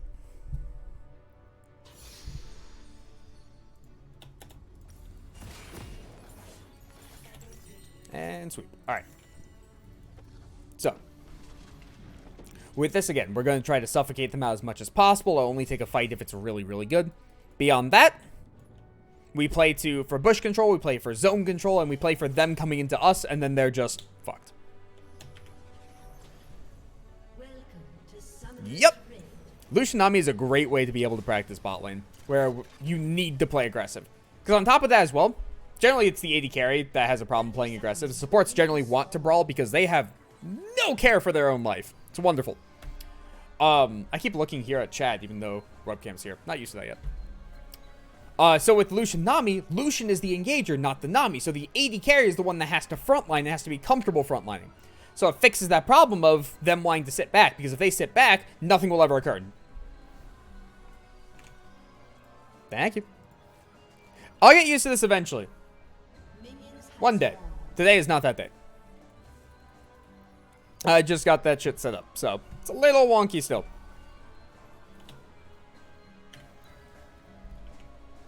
Yeah. All right.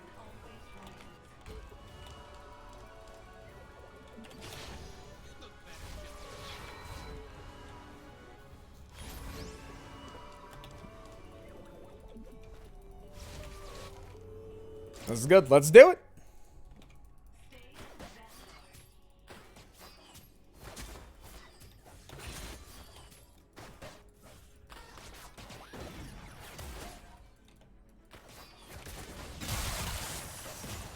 There we go. Good trade.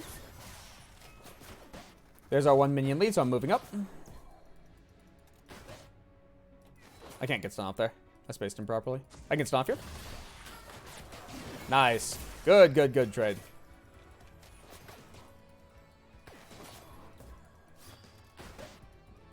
Alright, I'm going to play up for the ward here.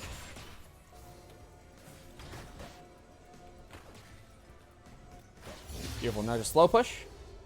And we wait for wave 3 to come in. I think we pushed slightly too quickly again. It's very close.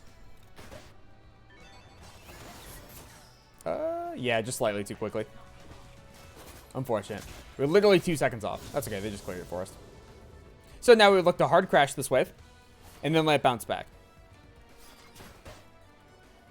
There's the option of letting this push back into us for a gank, but that's not what we're doing today. Nice poke. Good job.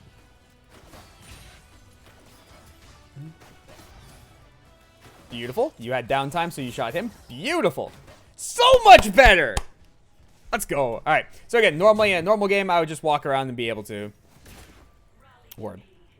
All right. So we just need to push that wave slightly faster to be able to crash it. So I should have used an ability. Okay. Because the goal is to have these waves push back into us.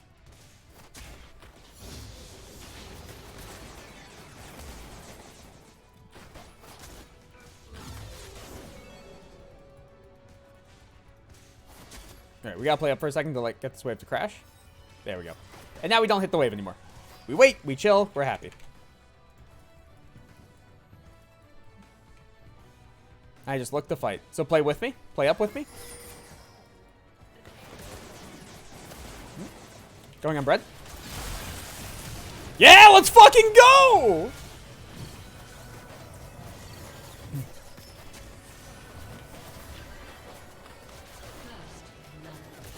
Oh, it was so close.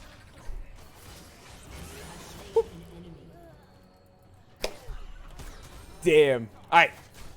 Let's pull up that replay. I have flash still. He's not killing me. Trying. Fuck. All right. Let's go ahead and reset. I'm literally going to, one, touch on the wave real quick. Just like why I got fast push. I'm pretty sure it was just we were 1 minion 2 ahead. So we had 2 minions accelerate, or 2 minions ahead instead of 1. Pretty sure that was it. Part 2, I'm going to go straight to that fight.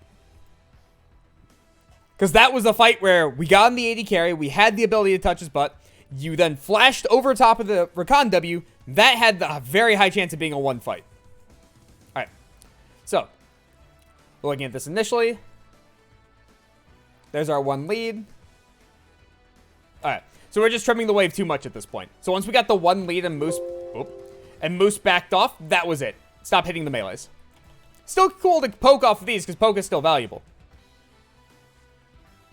But the additional auto attacks on the melees was what caused it to push too much. Because we're zoning them off, so they're not actually hitting the wave. Does that make sense? So here's that circumstance of, if this was full life and this was full life, we are golden, it's beautiful, everything is happy, rainbow sunshines. But because this one is almost dead, for all intents and purposes, we can't count it. Because it dies on this volley. So then it's 1 minion to 3. So we were 1 additional ahead. Does that make sense? It does. Awesome. So that one just takes a little bit more practice. Now I'm skipping straight to the fight. So, with the fight, we got directly on Bread. Once this flash occurs, you just flash in a straight line, and you're good to go. So in this case, because you flash sideways, he can now kite backwards. Does that make sense? Wait. So how should I flush? Straight into his face. Ah, okay. So if you flash directly into his face, like to right here, even if he flashes, you get to chase him down because you auto, kite, auto, kite, auto, kite. And you repeat that process. So even if he flashes, he's still in auto range. So then that becomes, you would get 2 additional auto attacks off on him, and he'd be down to here. Then from there, we both turn on Rakan. Lane is won. Game's over for them. We now have all the pressure in the world. Bread has no flash. Bread did not take cleanse. Next time I E him, you just straight kill him. You punch right through him because you have all the power in the world from your itemization because you will hit your spike first. That's a 1 laning phase right there because you're willing to flash. Beautiful. That is a very stark difference comparatively to before. And then the reason also that you end up dying here is because Bread can re-enter the fight. Bread can't re-enter the fight if the flash is purely forward. Does that make sense? It does. Alright, so let's think about both scenarios, right? So the first time you need to flash sideways because Bread was here, Rakan was here, I was here, and I already used my cooldowns on Rakan. So that means we have no way of dealing with Bread. So then if you flash forward, then Bread is smacking you, Rakan is smacking you, and Bread has abilities you don't. I don't. Rakan doesn't. So then because of that 2-on-1, I can't help you immediately, you just get fucked. Right?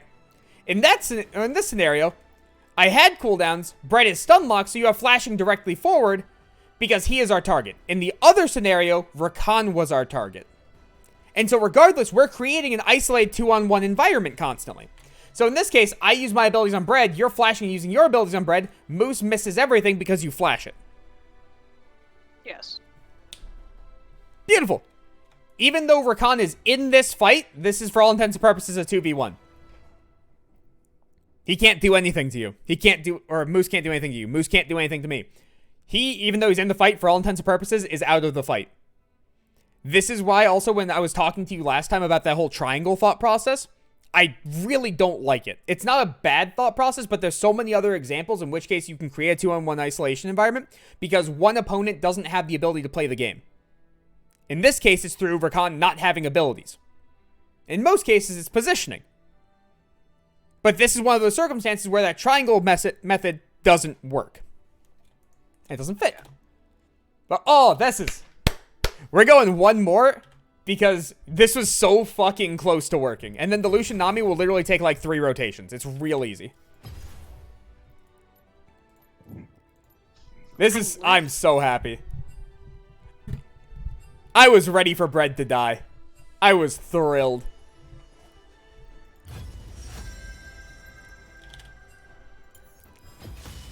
We got this. And here's the fun part as well, right? So with this is just the first like 3 to 6 waves of the game, right? The fun part about this is if you win this section of 3 to 6 waves, the rest of the game becomes infinitely easier. And on top of that, this concept that we're doing doesn't magically go away. You can do this concept on wave 15, and guess what? The opposing AD carry just pops faster. Infinitely easier. Right? So this is going to be the hardest part of this concept. It's because we don't have the oomph yet to say, oh, you got CC'd, you're just dead. And in the hardest part of this concept, we are right on the edge of being able to do it. Beautiful. Absolutely beautiful. I didn't start the recording. Do you think you flash on Xayah to Q and kill before she dies? No. I don't think so. Because Xayah has so much damage and still has Ren, so if I go for that play, they just double focus me, and then I'm pushed out of the entire laning phase. And then both me and Misfortune are fucked, and she will lose more by me dying, or like us being pushed out, than anything else. Oh, at the end? They still heal ahead, no ignite. No, probably not. It was close though. I would have to rewatch it, because I wasn't thinking about that. So maybe you're right. I was thinking about it. What's up, Stoli? Yeah, I recognize the name. Whoa. So also, I'm not coaching individually for people who are in collegiate just because, like, again, job security. I'm still posting these up on YouTube, still doing them live on Twitch. Just because it doesn't necessarily apply to the other person directly, but still good information regardless. So if you want to go back and watch the VODs, I haven't done I haven't done mid yet, and I haven't done support yet, but support's tomorrow. Oh, thanks, man. Appreciate it. I just got that YouTube up and running. Those were my first videos. All right. Let's do it, Tiffany. Okay. Beautiful poke. There we go. And we have the advantage. I'm pushing up. I don't get stunned. Don't get stunned. There we go. Now we just zone. So no autos, no nothing. I'm not using Q here. I'm going to use sweep. I'm going to stun the Rakan. If he walks too far up. Good poke. So let them clear this wave. Let them clear this wave. Let them fix our fast push. So we're going to play back for a second. All right. Now we're 1 minions, and now we play up again. So you want to play like right about here, by the way. So outside of the bush where you can farm, but close enough to me that if I stun someone, we're good to go.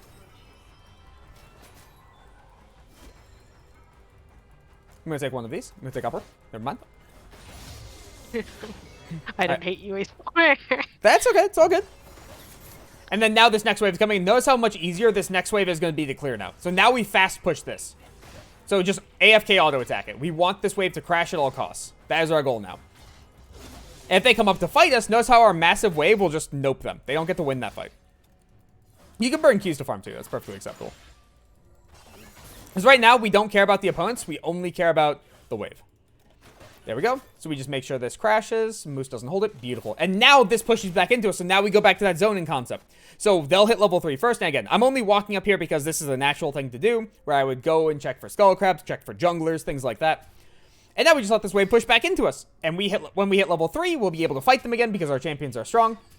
And we're looking to just deny them as much farm as possible. So already, Brett was at 12. You were completely uncontested. So realistically, you should have 19. That should be the goal. And again, we want to slow push this as fast as possible. Or, I said that horribly wrong. We want to slow push this as slow as possible back into us. Look like those are some contradictory words. Yep. And we do have the ability to fight. It just gets a little sketchy because of how many minions. So if I find an engage on bread, that's awesome. We can also look to thin this out a little bit. Preferably without eating the backline. It's not the worst thing to do because you can now queue through a couple minions to be able to hit bread. We just don't want to thin it out too much. So like maybe 1 to 2 minions. Like the 2 low health casters. And that's it. So now we just leave it as is and we let this wave come into us. Okay. I look to go in on Moose here. Just watch for W here. Remember I have no cooldowns. Igniting bread. Stuns up. I'm the one that's rooted. I can finish him off. Can't finish him off. I don't have enough mana. I believe in the... Oh, Nope. One off. Okay. So biggest thing about that, because I do want to showcase something there. You can't kill me. Granted, I said that last time. Well, no, this can't kill you. That's a guarantee. All right. So I want to showcase something really, really interesting about that fight. That's really important. Once we got in the fight, so flashing the Rakan W is perfectly fine. Flashing away from the Xayah is exactly what you wanted to do. So you could still hit the Rakan. That was good. Very happy with that. So then when we continue the fight, what do you think I'm about to harp on?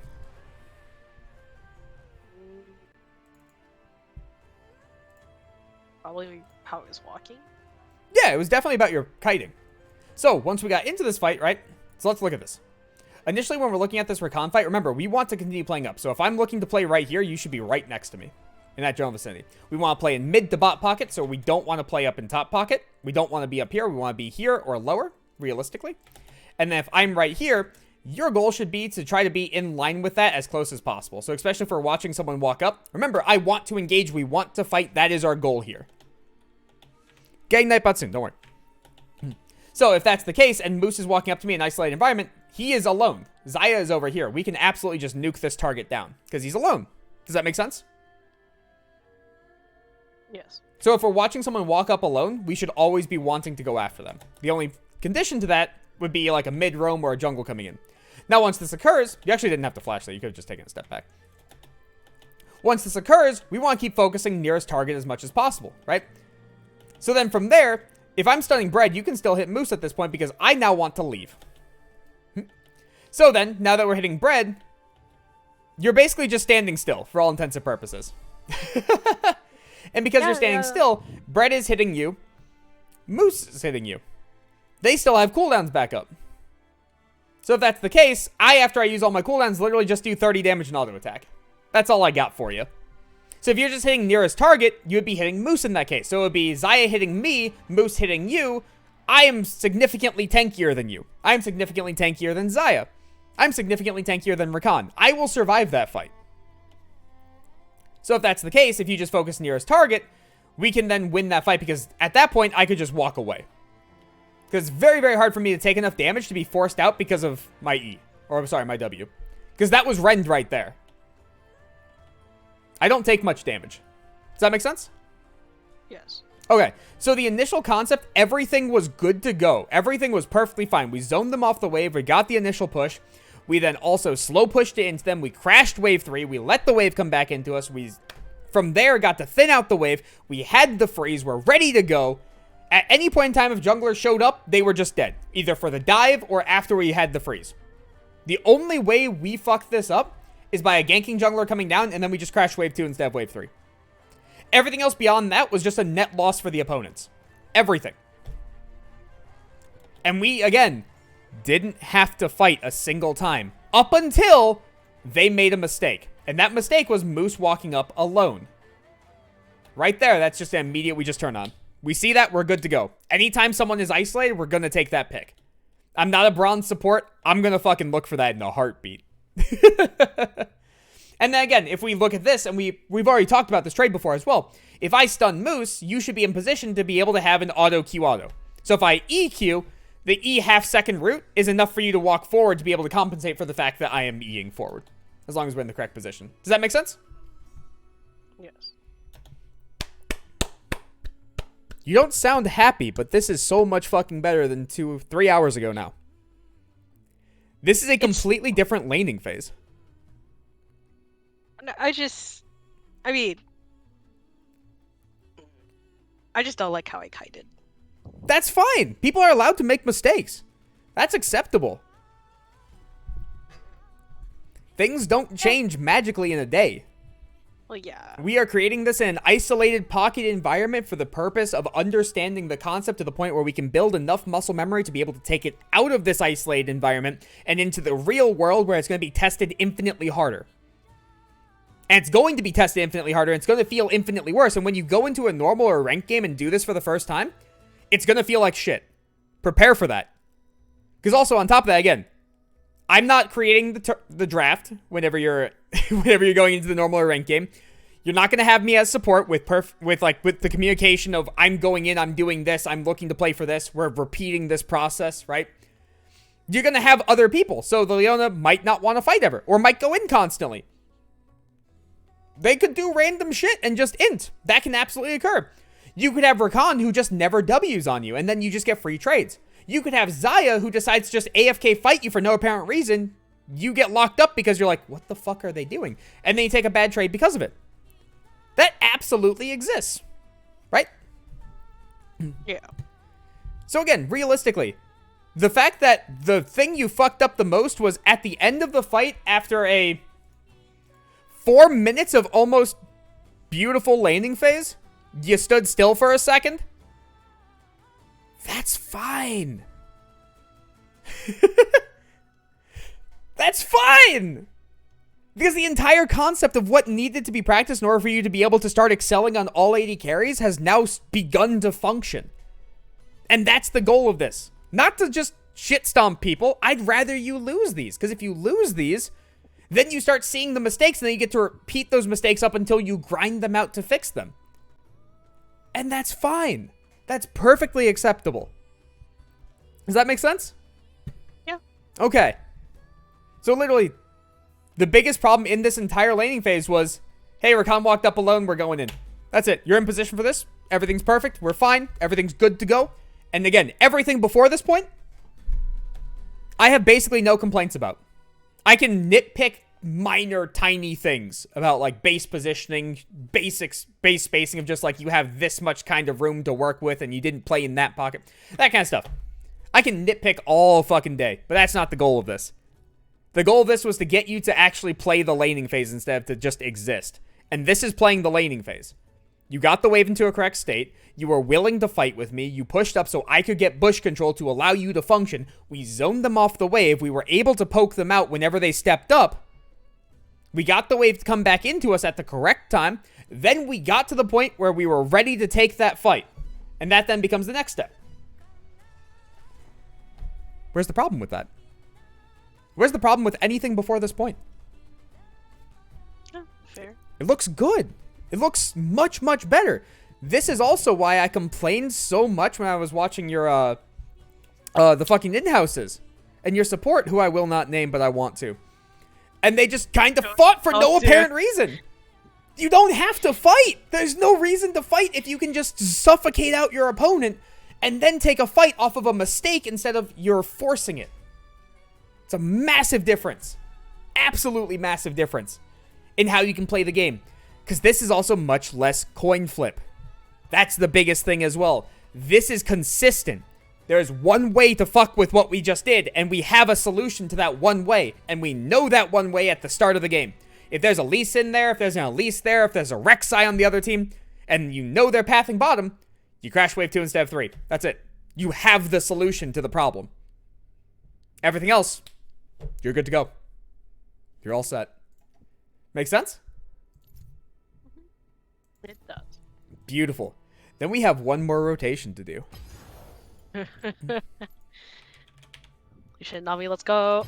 I'm gonna hop in their call for just 1 second. Brett, you said you got 5 minutes? Yeah. Was that 5 minutes ago? No. Cool. We're gonna do Lucian Nami versus Kate Lux, just 1 to 2 quick rotations. Okay. Okay. And that's it. Basically, I just want Tiffany to go balls to the wall and kill you, Moose. It's the same thing we did Sounds with good. Henry. So play normally. We're gonna go for it. I'm wanting her to play stupid aggro. Alright. They're all set. We have time for 2 rotations of this. As long as we go quickly. I need to change my rooms. I want to say Nami goes ultimate on her. That sounds right.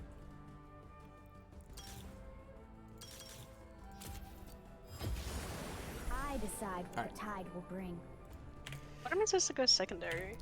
Absolute focus and gathering. People go boots, biscuits, but biscuits aren't required in a laning phase if it's played well. As kind of we just showcased, like, if you play the lane out correctly, you're only taking good fights, and then it's just minor trades that you can choose to take. It's up to you.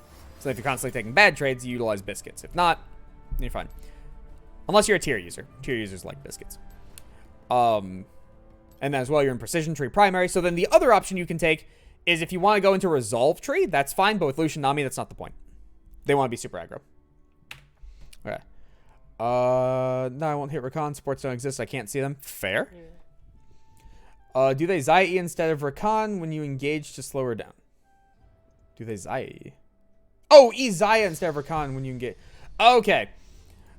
Realistically, it doesn't matter because I was running the slowy rune. So they're both slowed regardless if they try to engage on me.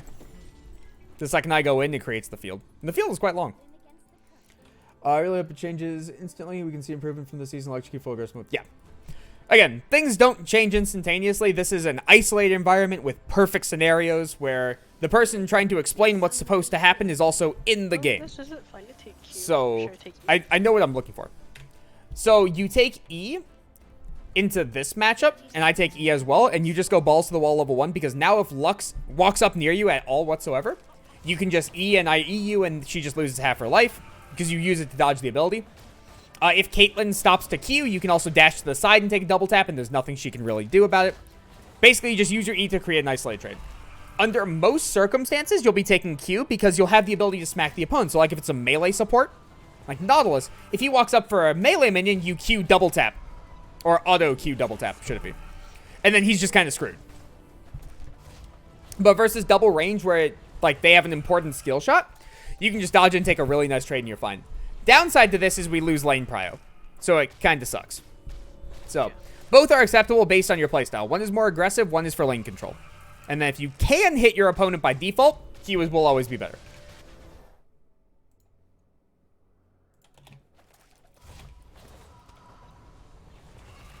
Although I do need to know what ability you start, because that chooses or determines what ability I start. You start E? Okay. Yeah. So you have to get lane control through auto attacking them. And then you can start playing up, and whenever Lux uses an ability, just go for it. If they don't use an ability, you just hold. Yep. And we just chill. The only reason I'm not in front bush is it's warded. Nice. So we're 3 minions ahead now, so this is a little too fast. So we want Caitlyn to be able to Q this wave, and we want them to be able to push it out just slightly for us. And that kind of fixes the problem. There we go. So now we're 1 minion ahead again. Well, technically 2 still, because this one's super low. You can play up, by the way. You can play where I am, because you want them to use an ability on you. You want them to fight you. Alright, and feel free to go balls to the wall whenever. If you flash Lux's binding and dash on her, she just loses 75% of her life. If not, dies. Well, kind of under turret, so. That's fine. Doesn't matter. You can dash right there, and she just loses 75% of her life. Oh, okay. Yep. I don't think I flashed the binding. You did not flash the binding. So, you saw her life at the end of that, though, right? There's Yeah, that yeah, I was exact like, wait, 75%. That was so low. Yeah. All I did was E and W. I didn't get single auto attack off. That's 75% of her life. So when you're playing that scared, it doesn't matter. If they're slightly outside of turret, they're slightly outside of turret. That's all you need.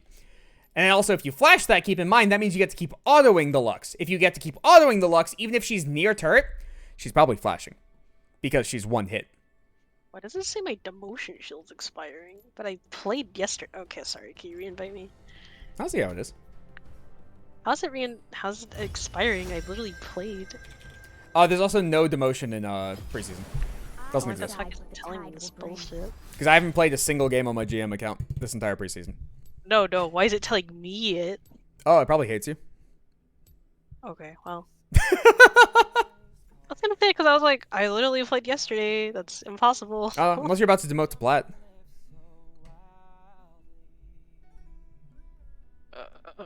There was a lot of silence there. Well, I'm at 0 feet. Like, I just hit it yesterday, so I don't know how that'd be possible.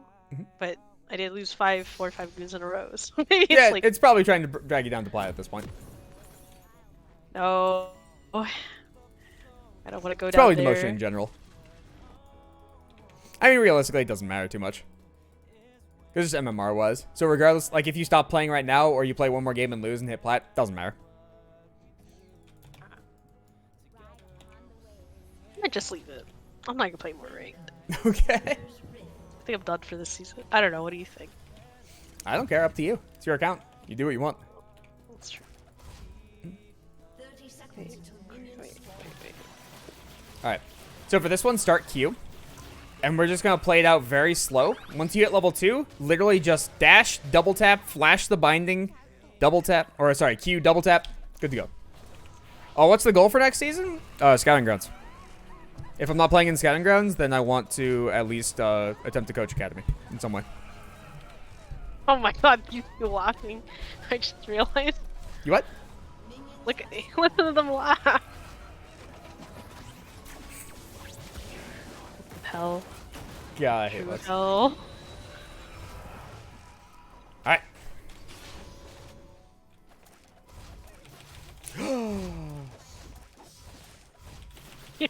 I didn't cancel the auto. I'm sad. It's fine. We'll heal up. Alright. This last one, Tiffany, make it count. Play for murder. Play for aggression. Wait, okay, so I started Q. Yes. What did you want me to do? Play this lane very slowly so that the wave is in the middle of the lane when we hit level 2. And then from there, just go balls to the wall on I don't care who. Just flash the binding and pick a target and chase them all the way down. A little slower, a little slower. It lasted.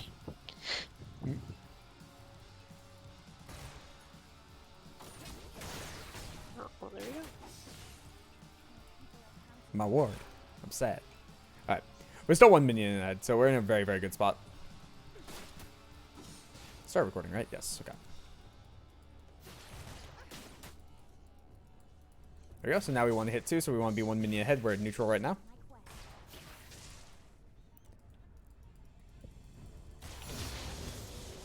Alright. Be willing to go balls to the wall. Let's do it.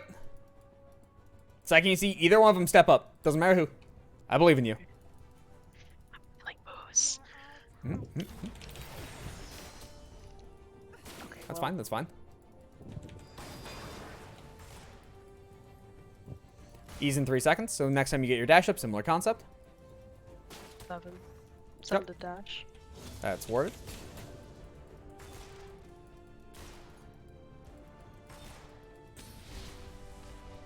Ha, you thought I would walk backwards. The fool. Yeah, you like that damage? This is also really, really good practice for AD carries that play really passively because you're the frontliner. So notice also how I'm in front of you right now. Yeah. Get the fuck in there, Tiger. Dive it.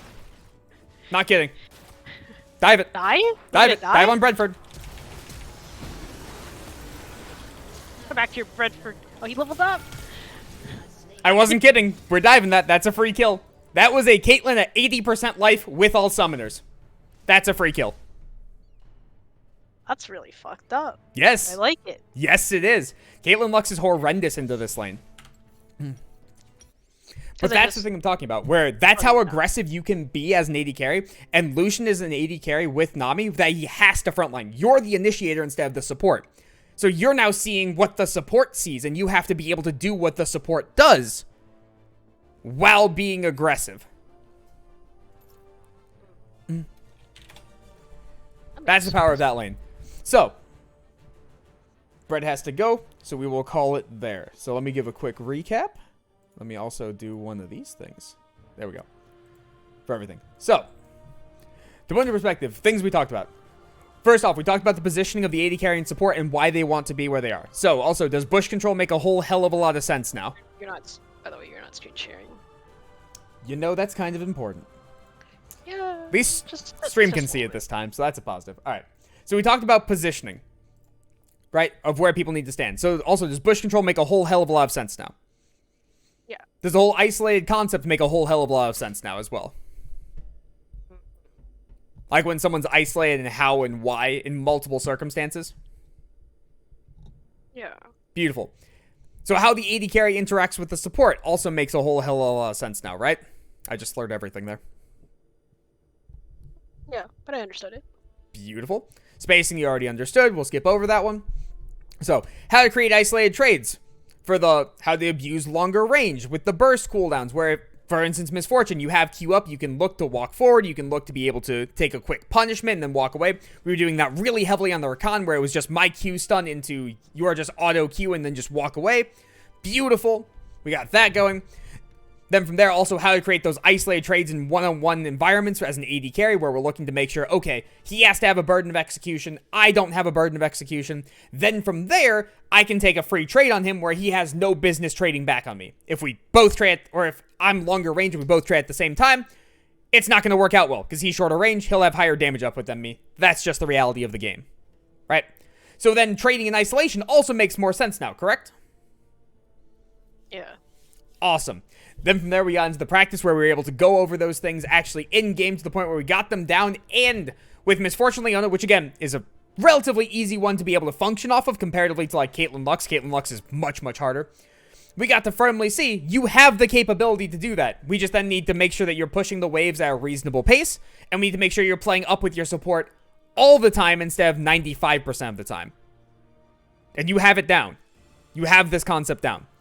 So from there, once you take it into normal games, again, this is not going to instantaneously work in normal games. You're going to face people who will not play the same as the people you just faced. You will not have the same support. You will not have the same opposing bot lane. It will not be a perfect matchup. But that doesn't mean the concepts just magically go away. You still trade in the same way. Like we proved, Jhin versus Caitlyn. Jhin has 100 shorter range, can still trade with Caitlyn just fine. If Caitlyn decides to trade at the wrong time. Or similar concept, if you were, as the Caitlyn, were auto-attacking a minion, I could auto-attack you as the Jhin. I got to use that same concept against you. Regardless of matchup, that concept still works and still functions, and you can abuse that very, very heavily, right? And then from here, all that takes is the additional practice and that concurrent thought process that entire time of, okay, I want my support to play up. I want them to play in bushes. I want to be able to get this bush control. I want to play near them under most circumstances. And during all of this, I want to make sure that if the AD carry is ever in isolation, I have the ability to create these isolated trades either through burst cooldowns or through being able to take auto attacks that are untrade backable. So if they're auto attacking a minion, I get to auto attack them and repeat that process. All of that collectively makes sense? It did. You lagged out or it's hesitance? No, it did.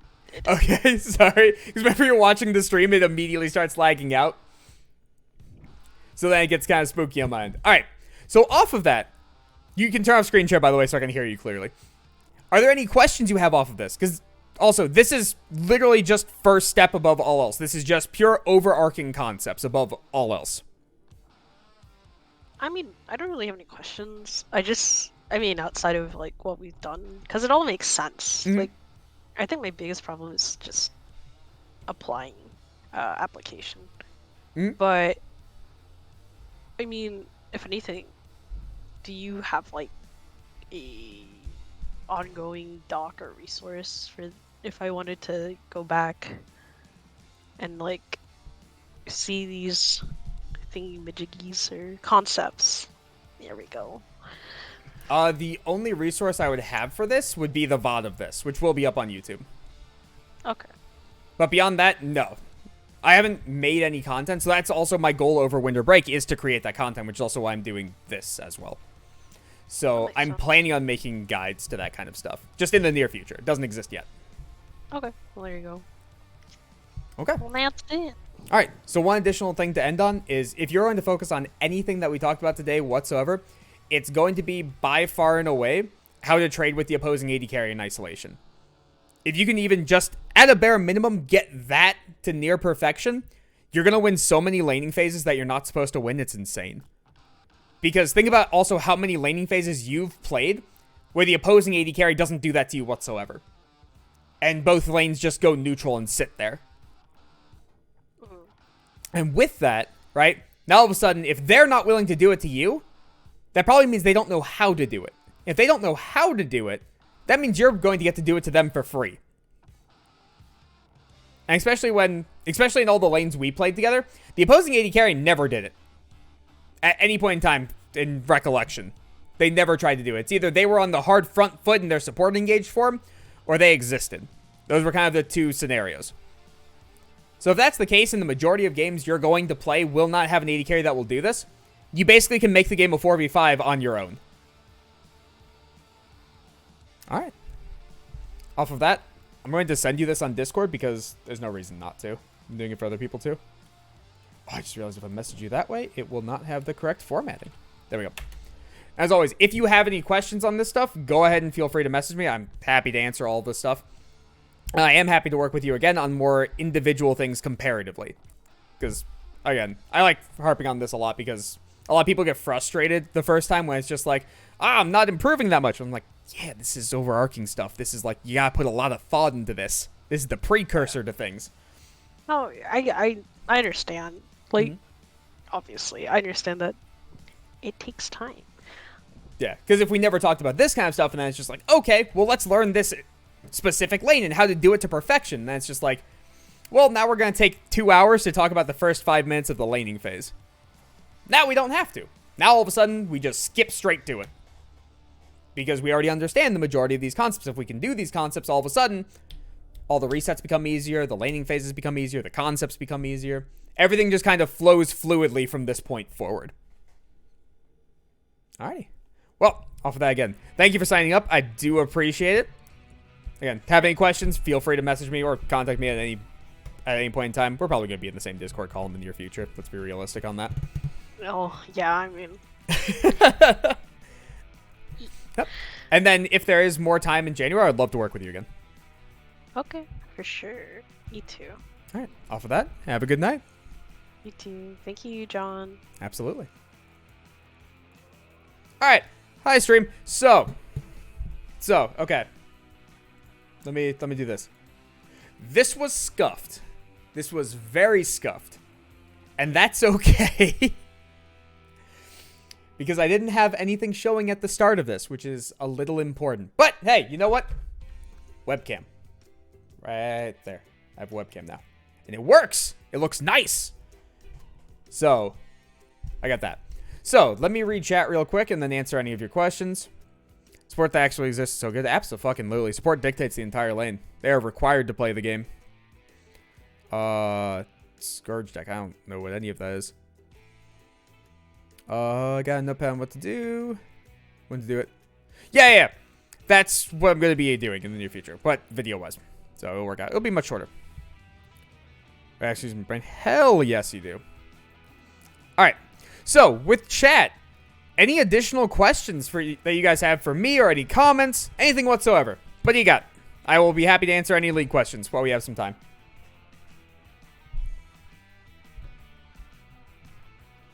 Also, 3.5 hours is actually in a reasonable time frame for me. Normally I go way past that because I lose track of time. Are you going to stream your ranking next season? Yes.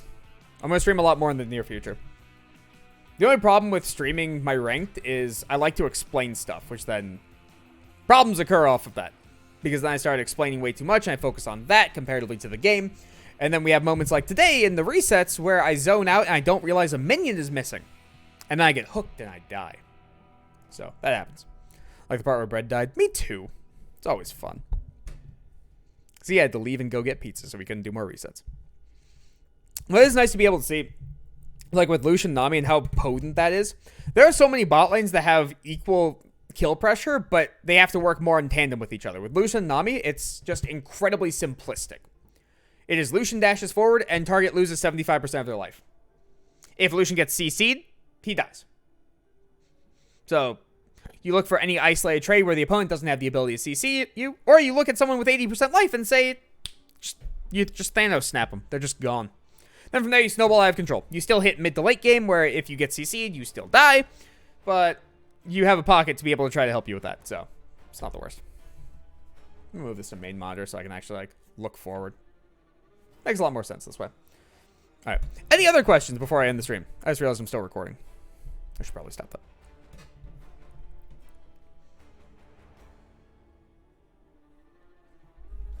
I will take silence as a no then, unless... Oh, no, here we go. Illusion on me said we pushed too fast. Yes! Okay. So in what you're trying to attempt to do... But automating is like 4 times? Yes. I did at the start of the laning phase, so I actually have that recording still. I believe it was this one. Nope, that's Leona. Did I not record Lucian Nami? The second one? I know the second one I recorded, but that was... I accidentally let go 14 minutes.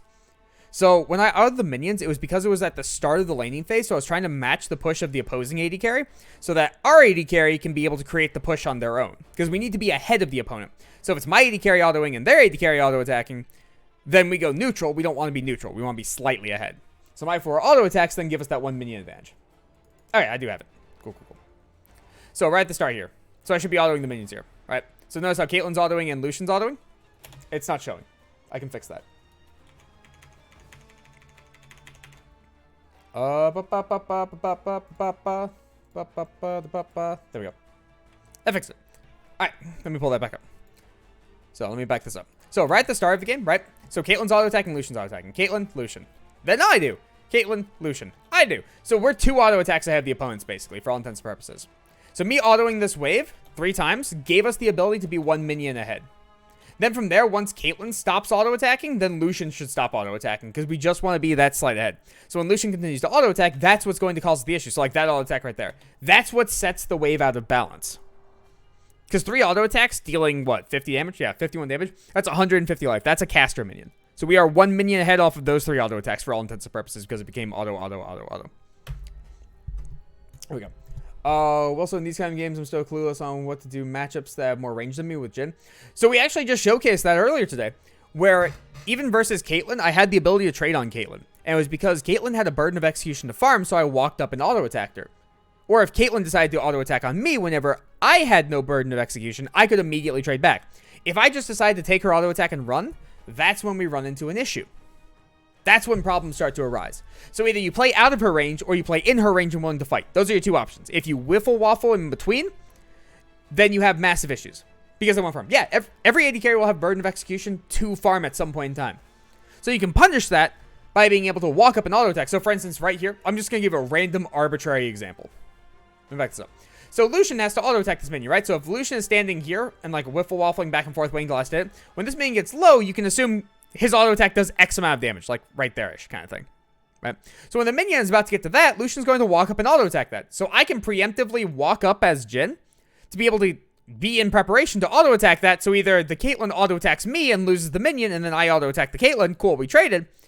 Or Caitlyn autos the minion, I auto Caitlyn, then we just walk away and have a good trade. That was the exact concept that we showcased earlier in the first rotation, where it was just Caitlyn versus Jhin. And Jhin absolutely had the ability to push Caitlyn all the way off the wave. So then from there, it gets determined very heavily by supports. And that I would have to know what supports are in existence to be able to determine that. And with that as well, there are some range matchups that you just can't do anything about. So, Aphelios versus Ziggs, for instance. Aphelios can push the wave early, and then eventually Ziggs will just always be able to outrange him, outshove him, outdo everything. And that's just his champion's better. That's just the reality. So your only way to deal with the Ziggs of the Aphelios is either randomly graviton him, or your support deals with it. Those are your two options. Because it's designed to be a team game. It's not designed to be an isolated game. But in solo queue, we have to make it isolated because people will do incorrect things. And so you make it isolated through what we talked about today with the opponent having a burden of execution to do something and punishing that burden of execution. Or if you have no burden of execution in general, you should look to ways to be able to still do something. You should always be actively trying to accomplish something. If you're ever just sitting in lane existing, that's a problem. I still have no clue when to pull wave. It doesn't go in my mind. You're talking about the level 1 thing? Like right at the start of the game? You do it for two reasons. Either A, the opponent has literally no level 1, so you just pull that wave so they can't function. It's basically just like Alistar kind of thing. Alistar's the only one that really can't function. Or if you have an insanely good matchup. So it's like Leona pre-Glacial Augment versus Thresh. And then you have an infinitely better AD carry. So if that's the case, Leona can never play the game if Thresh is just standing there. So then you just zone him off the wave. You have to have such a hard winning matchup for that to occur that's not realistic outside of competitive. The second reason is you are weaker than the opponent and you don't want to walk up to the wave ever up until level 3. So if you do that, you guarantee the wave shoves into you. You never have to walk up to the wave, no matter what the opponents do. They can't zone you off forever. So then the wave comes into you sooner, you lose less minions. Those are the two options. Only when the lanes are incredibly one-sided will you do it. But if you know they aren't leashing, it doesn't matter if you know they aren't leashing. No, you can still do it. Because you can start in the bush, right? So you would start lane in the bush, and if you see them, then you just don't do it, and that's fine. Then you just don't do it. That's just the reality. But if they're sitting at, like, turret or something, you can stand here, take a step out as casters are showing up, and all you need is 2 casters to auto-attack you, and then you go back in the bush. It literally takes 1 second. So if they're not prepped for it, or they're not being aggressive in some way, you're fine. They can't stop it. Because if you're doing that, your job is not to say, like, oh, we're just going to zone off the wave. Because if they're not leashing and you can zone them off the wave, it doesn't matter if you do the thing or not. Like, you can do the thing initially. They try to fight you, and then they just lose because they try to fight you level 1. And you have such a hard winning matchup, you're fine. Or again, if you're the losing matchup, you just do it real quick and then run the fuck away and never stand near them again. So you can lose half your life for doing it, and it doesn't matter. You're not fighting them anymore anyways. You're just sitting back and waiting for regen to happen. So fine regardless. Again, it's something that only happens whenever the matchup is incredibly skewed in one favor. Actually, here's a great example. When Twitch was in meta, Twitch Rakan would play as a bot lane. So if you played Draven plus basically like anything, Morgana's a good example. Draven Morgana, it's so skewed to one side, it doesn't matter. You just win. Draven destroys Twitch and destroys Rakan simultaneously. Okay, so now we can figure out what to do for the first 4 minutes. So what's next after that? It's all situational. Everything we talked about here today is stuff that transitions into later in the game as well. Nothing just magically goes away. It's just a matter of it becomes infinitely easier to do if you did it correctly earlier because you already have an advantage. You're still doing the same things. So you're still looking to create the isolated trades. You're still looking to set up the waves. And you look to set up the waves as the game progresses more around your jungler. So I can't give you an exact example of do X at X time because it's all based on where the junglers are and what they do, and that's the fluidity of the game. So you have to understand how to do things with the wave. Then you understand when people can show up to specific places. Then you determine what to do with the wave off of that. So there isn't just some magical answer. It's all based on different resources and different champions are in the game and different states of the game. All of it is fluid. None of it's stagnant. The only way I can give you specifics is this early on in the game. Because nothing can impact this early on in the game besides someone cheesing. And if someone decides to cheese, then they should be punished accordingly for it. So if the opposing jungler goes from, like, blue into bot lane gank, cool. He should lose his entire red side of his jungle and his happiness for that. And he, what, got bot flashes? Cool. Why is that worth it? Why is that ever worth it?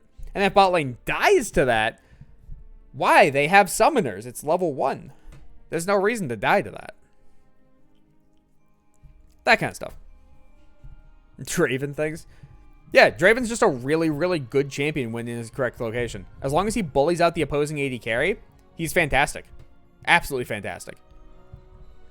Because also, his stand aside, the knockback, disrupts engages really easily. Draven mid is unironically good along with Draven top. People should actually play them more than they do. But right now, Akshan is just better Draven for solo lane. Yeah, Draven solo lane's been good for like 2 years. 2-3 years. Same concept with Graves. We played Graves solo lane 2-3 years ago. Because it did the same shit as it does now. Nothing's changed. It's just before, he had a tankier build to do exactly the same stuff that he does now. Now Shield Bow exists so you can afford to go a higher damage build. That's fair.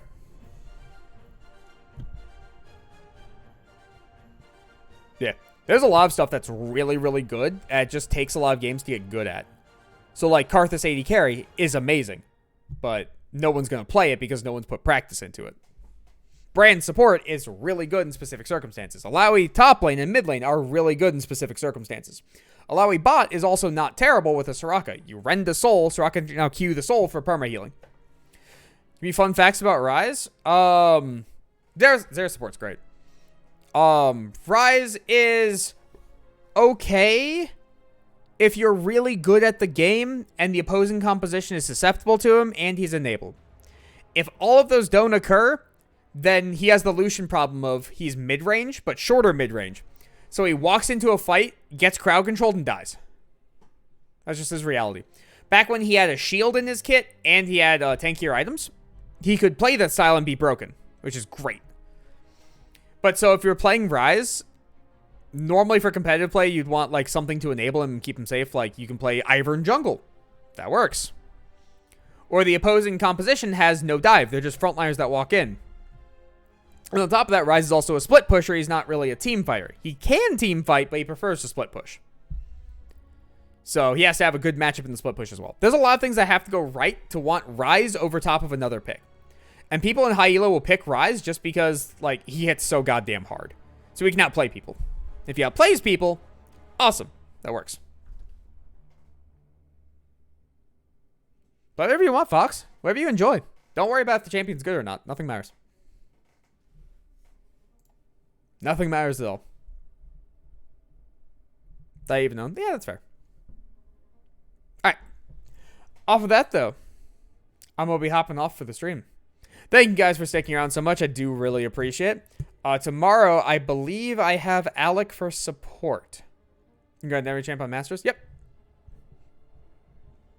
Very true. Alright. Have a good night, everyone. Again,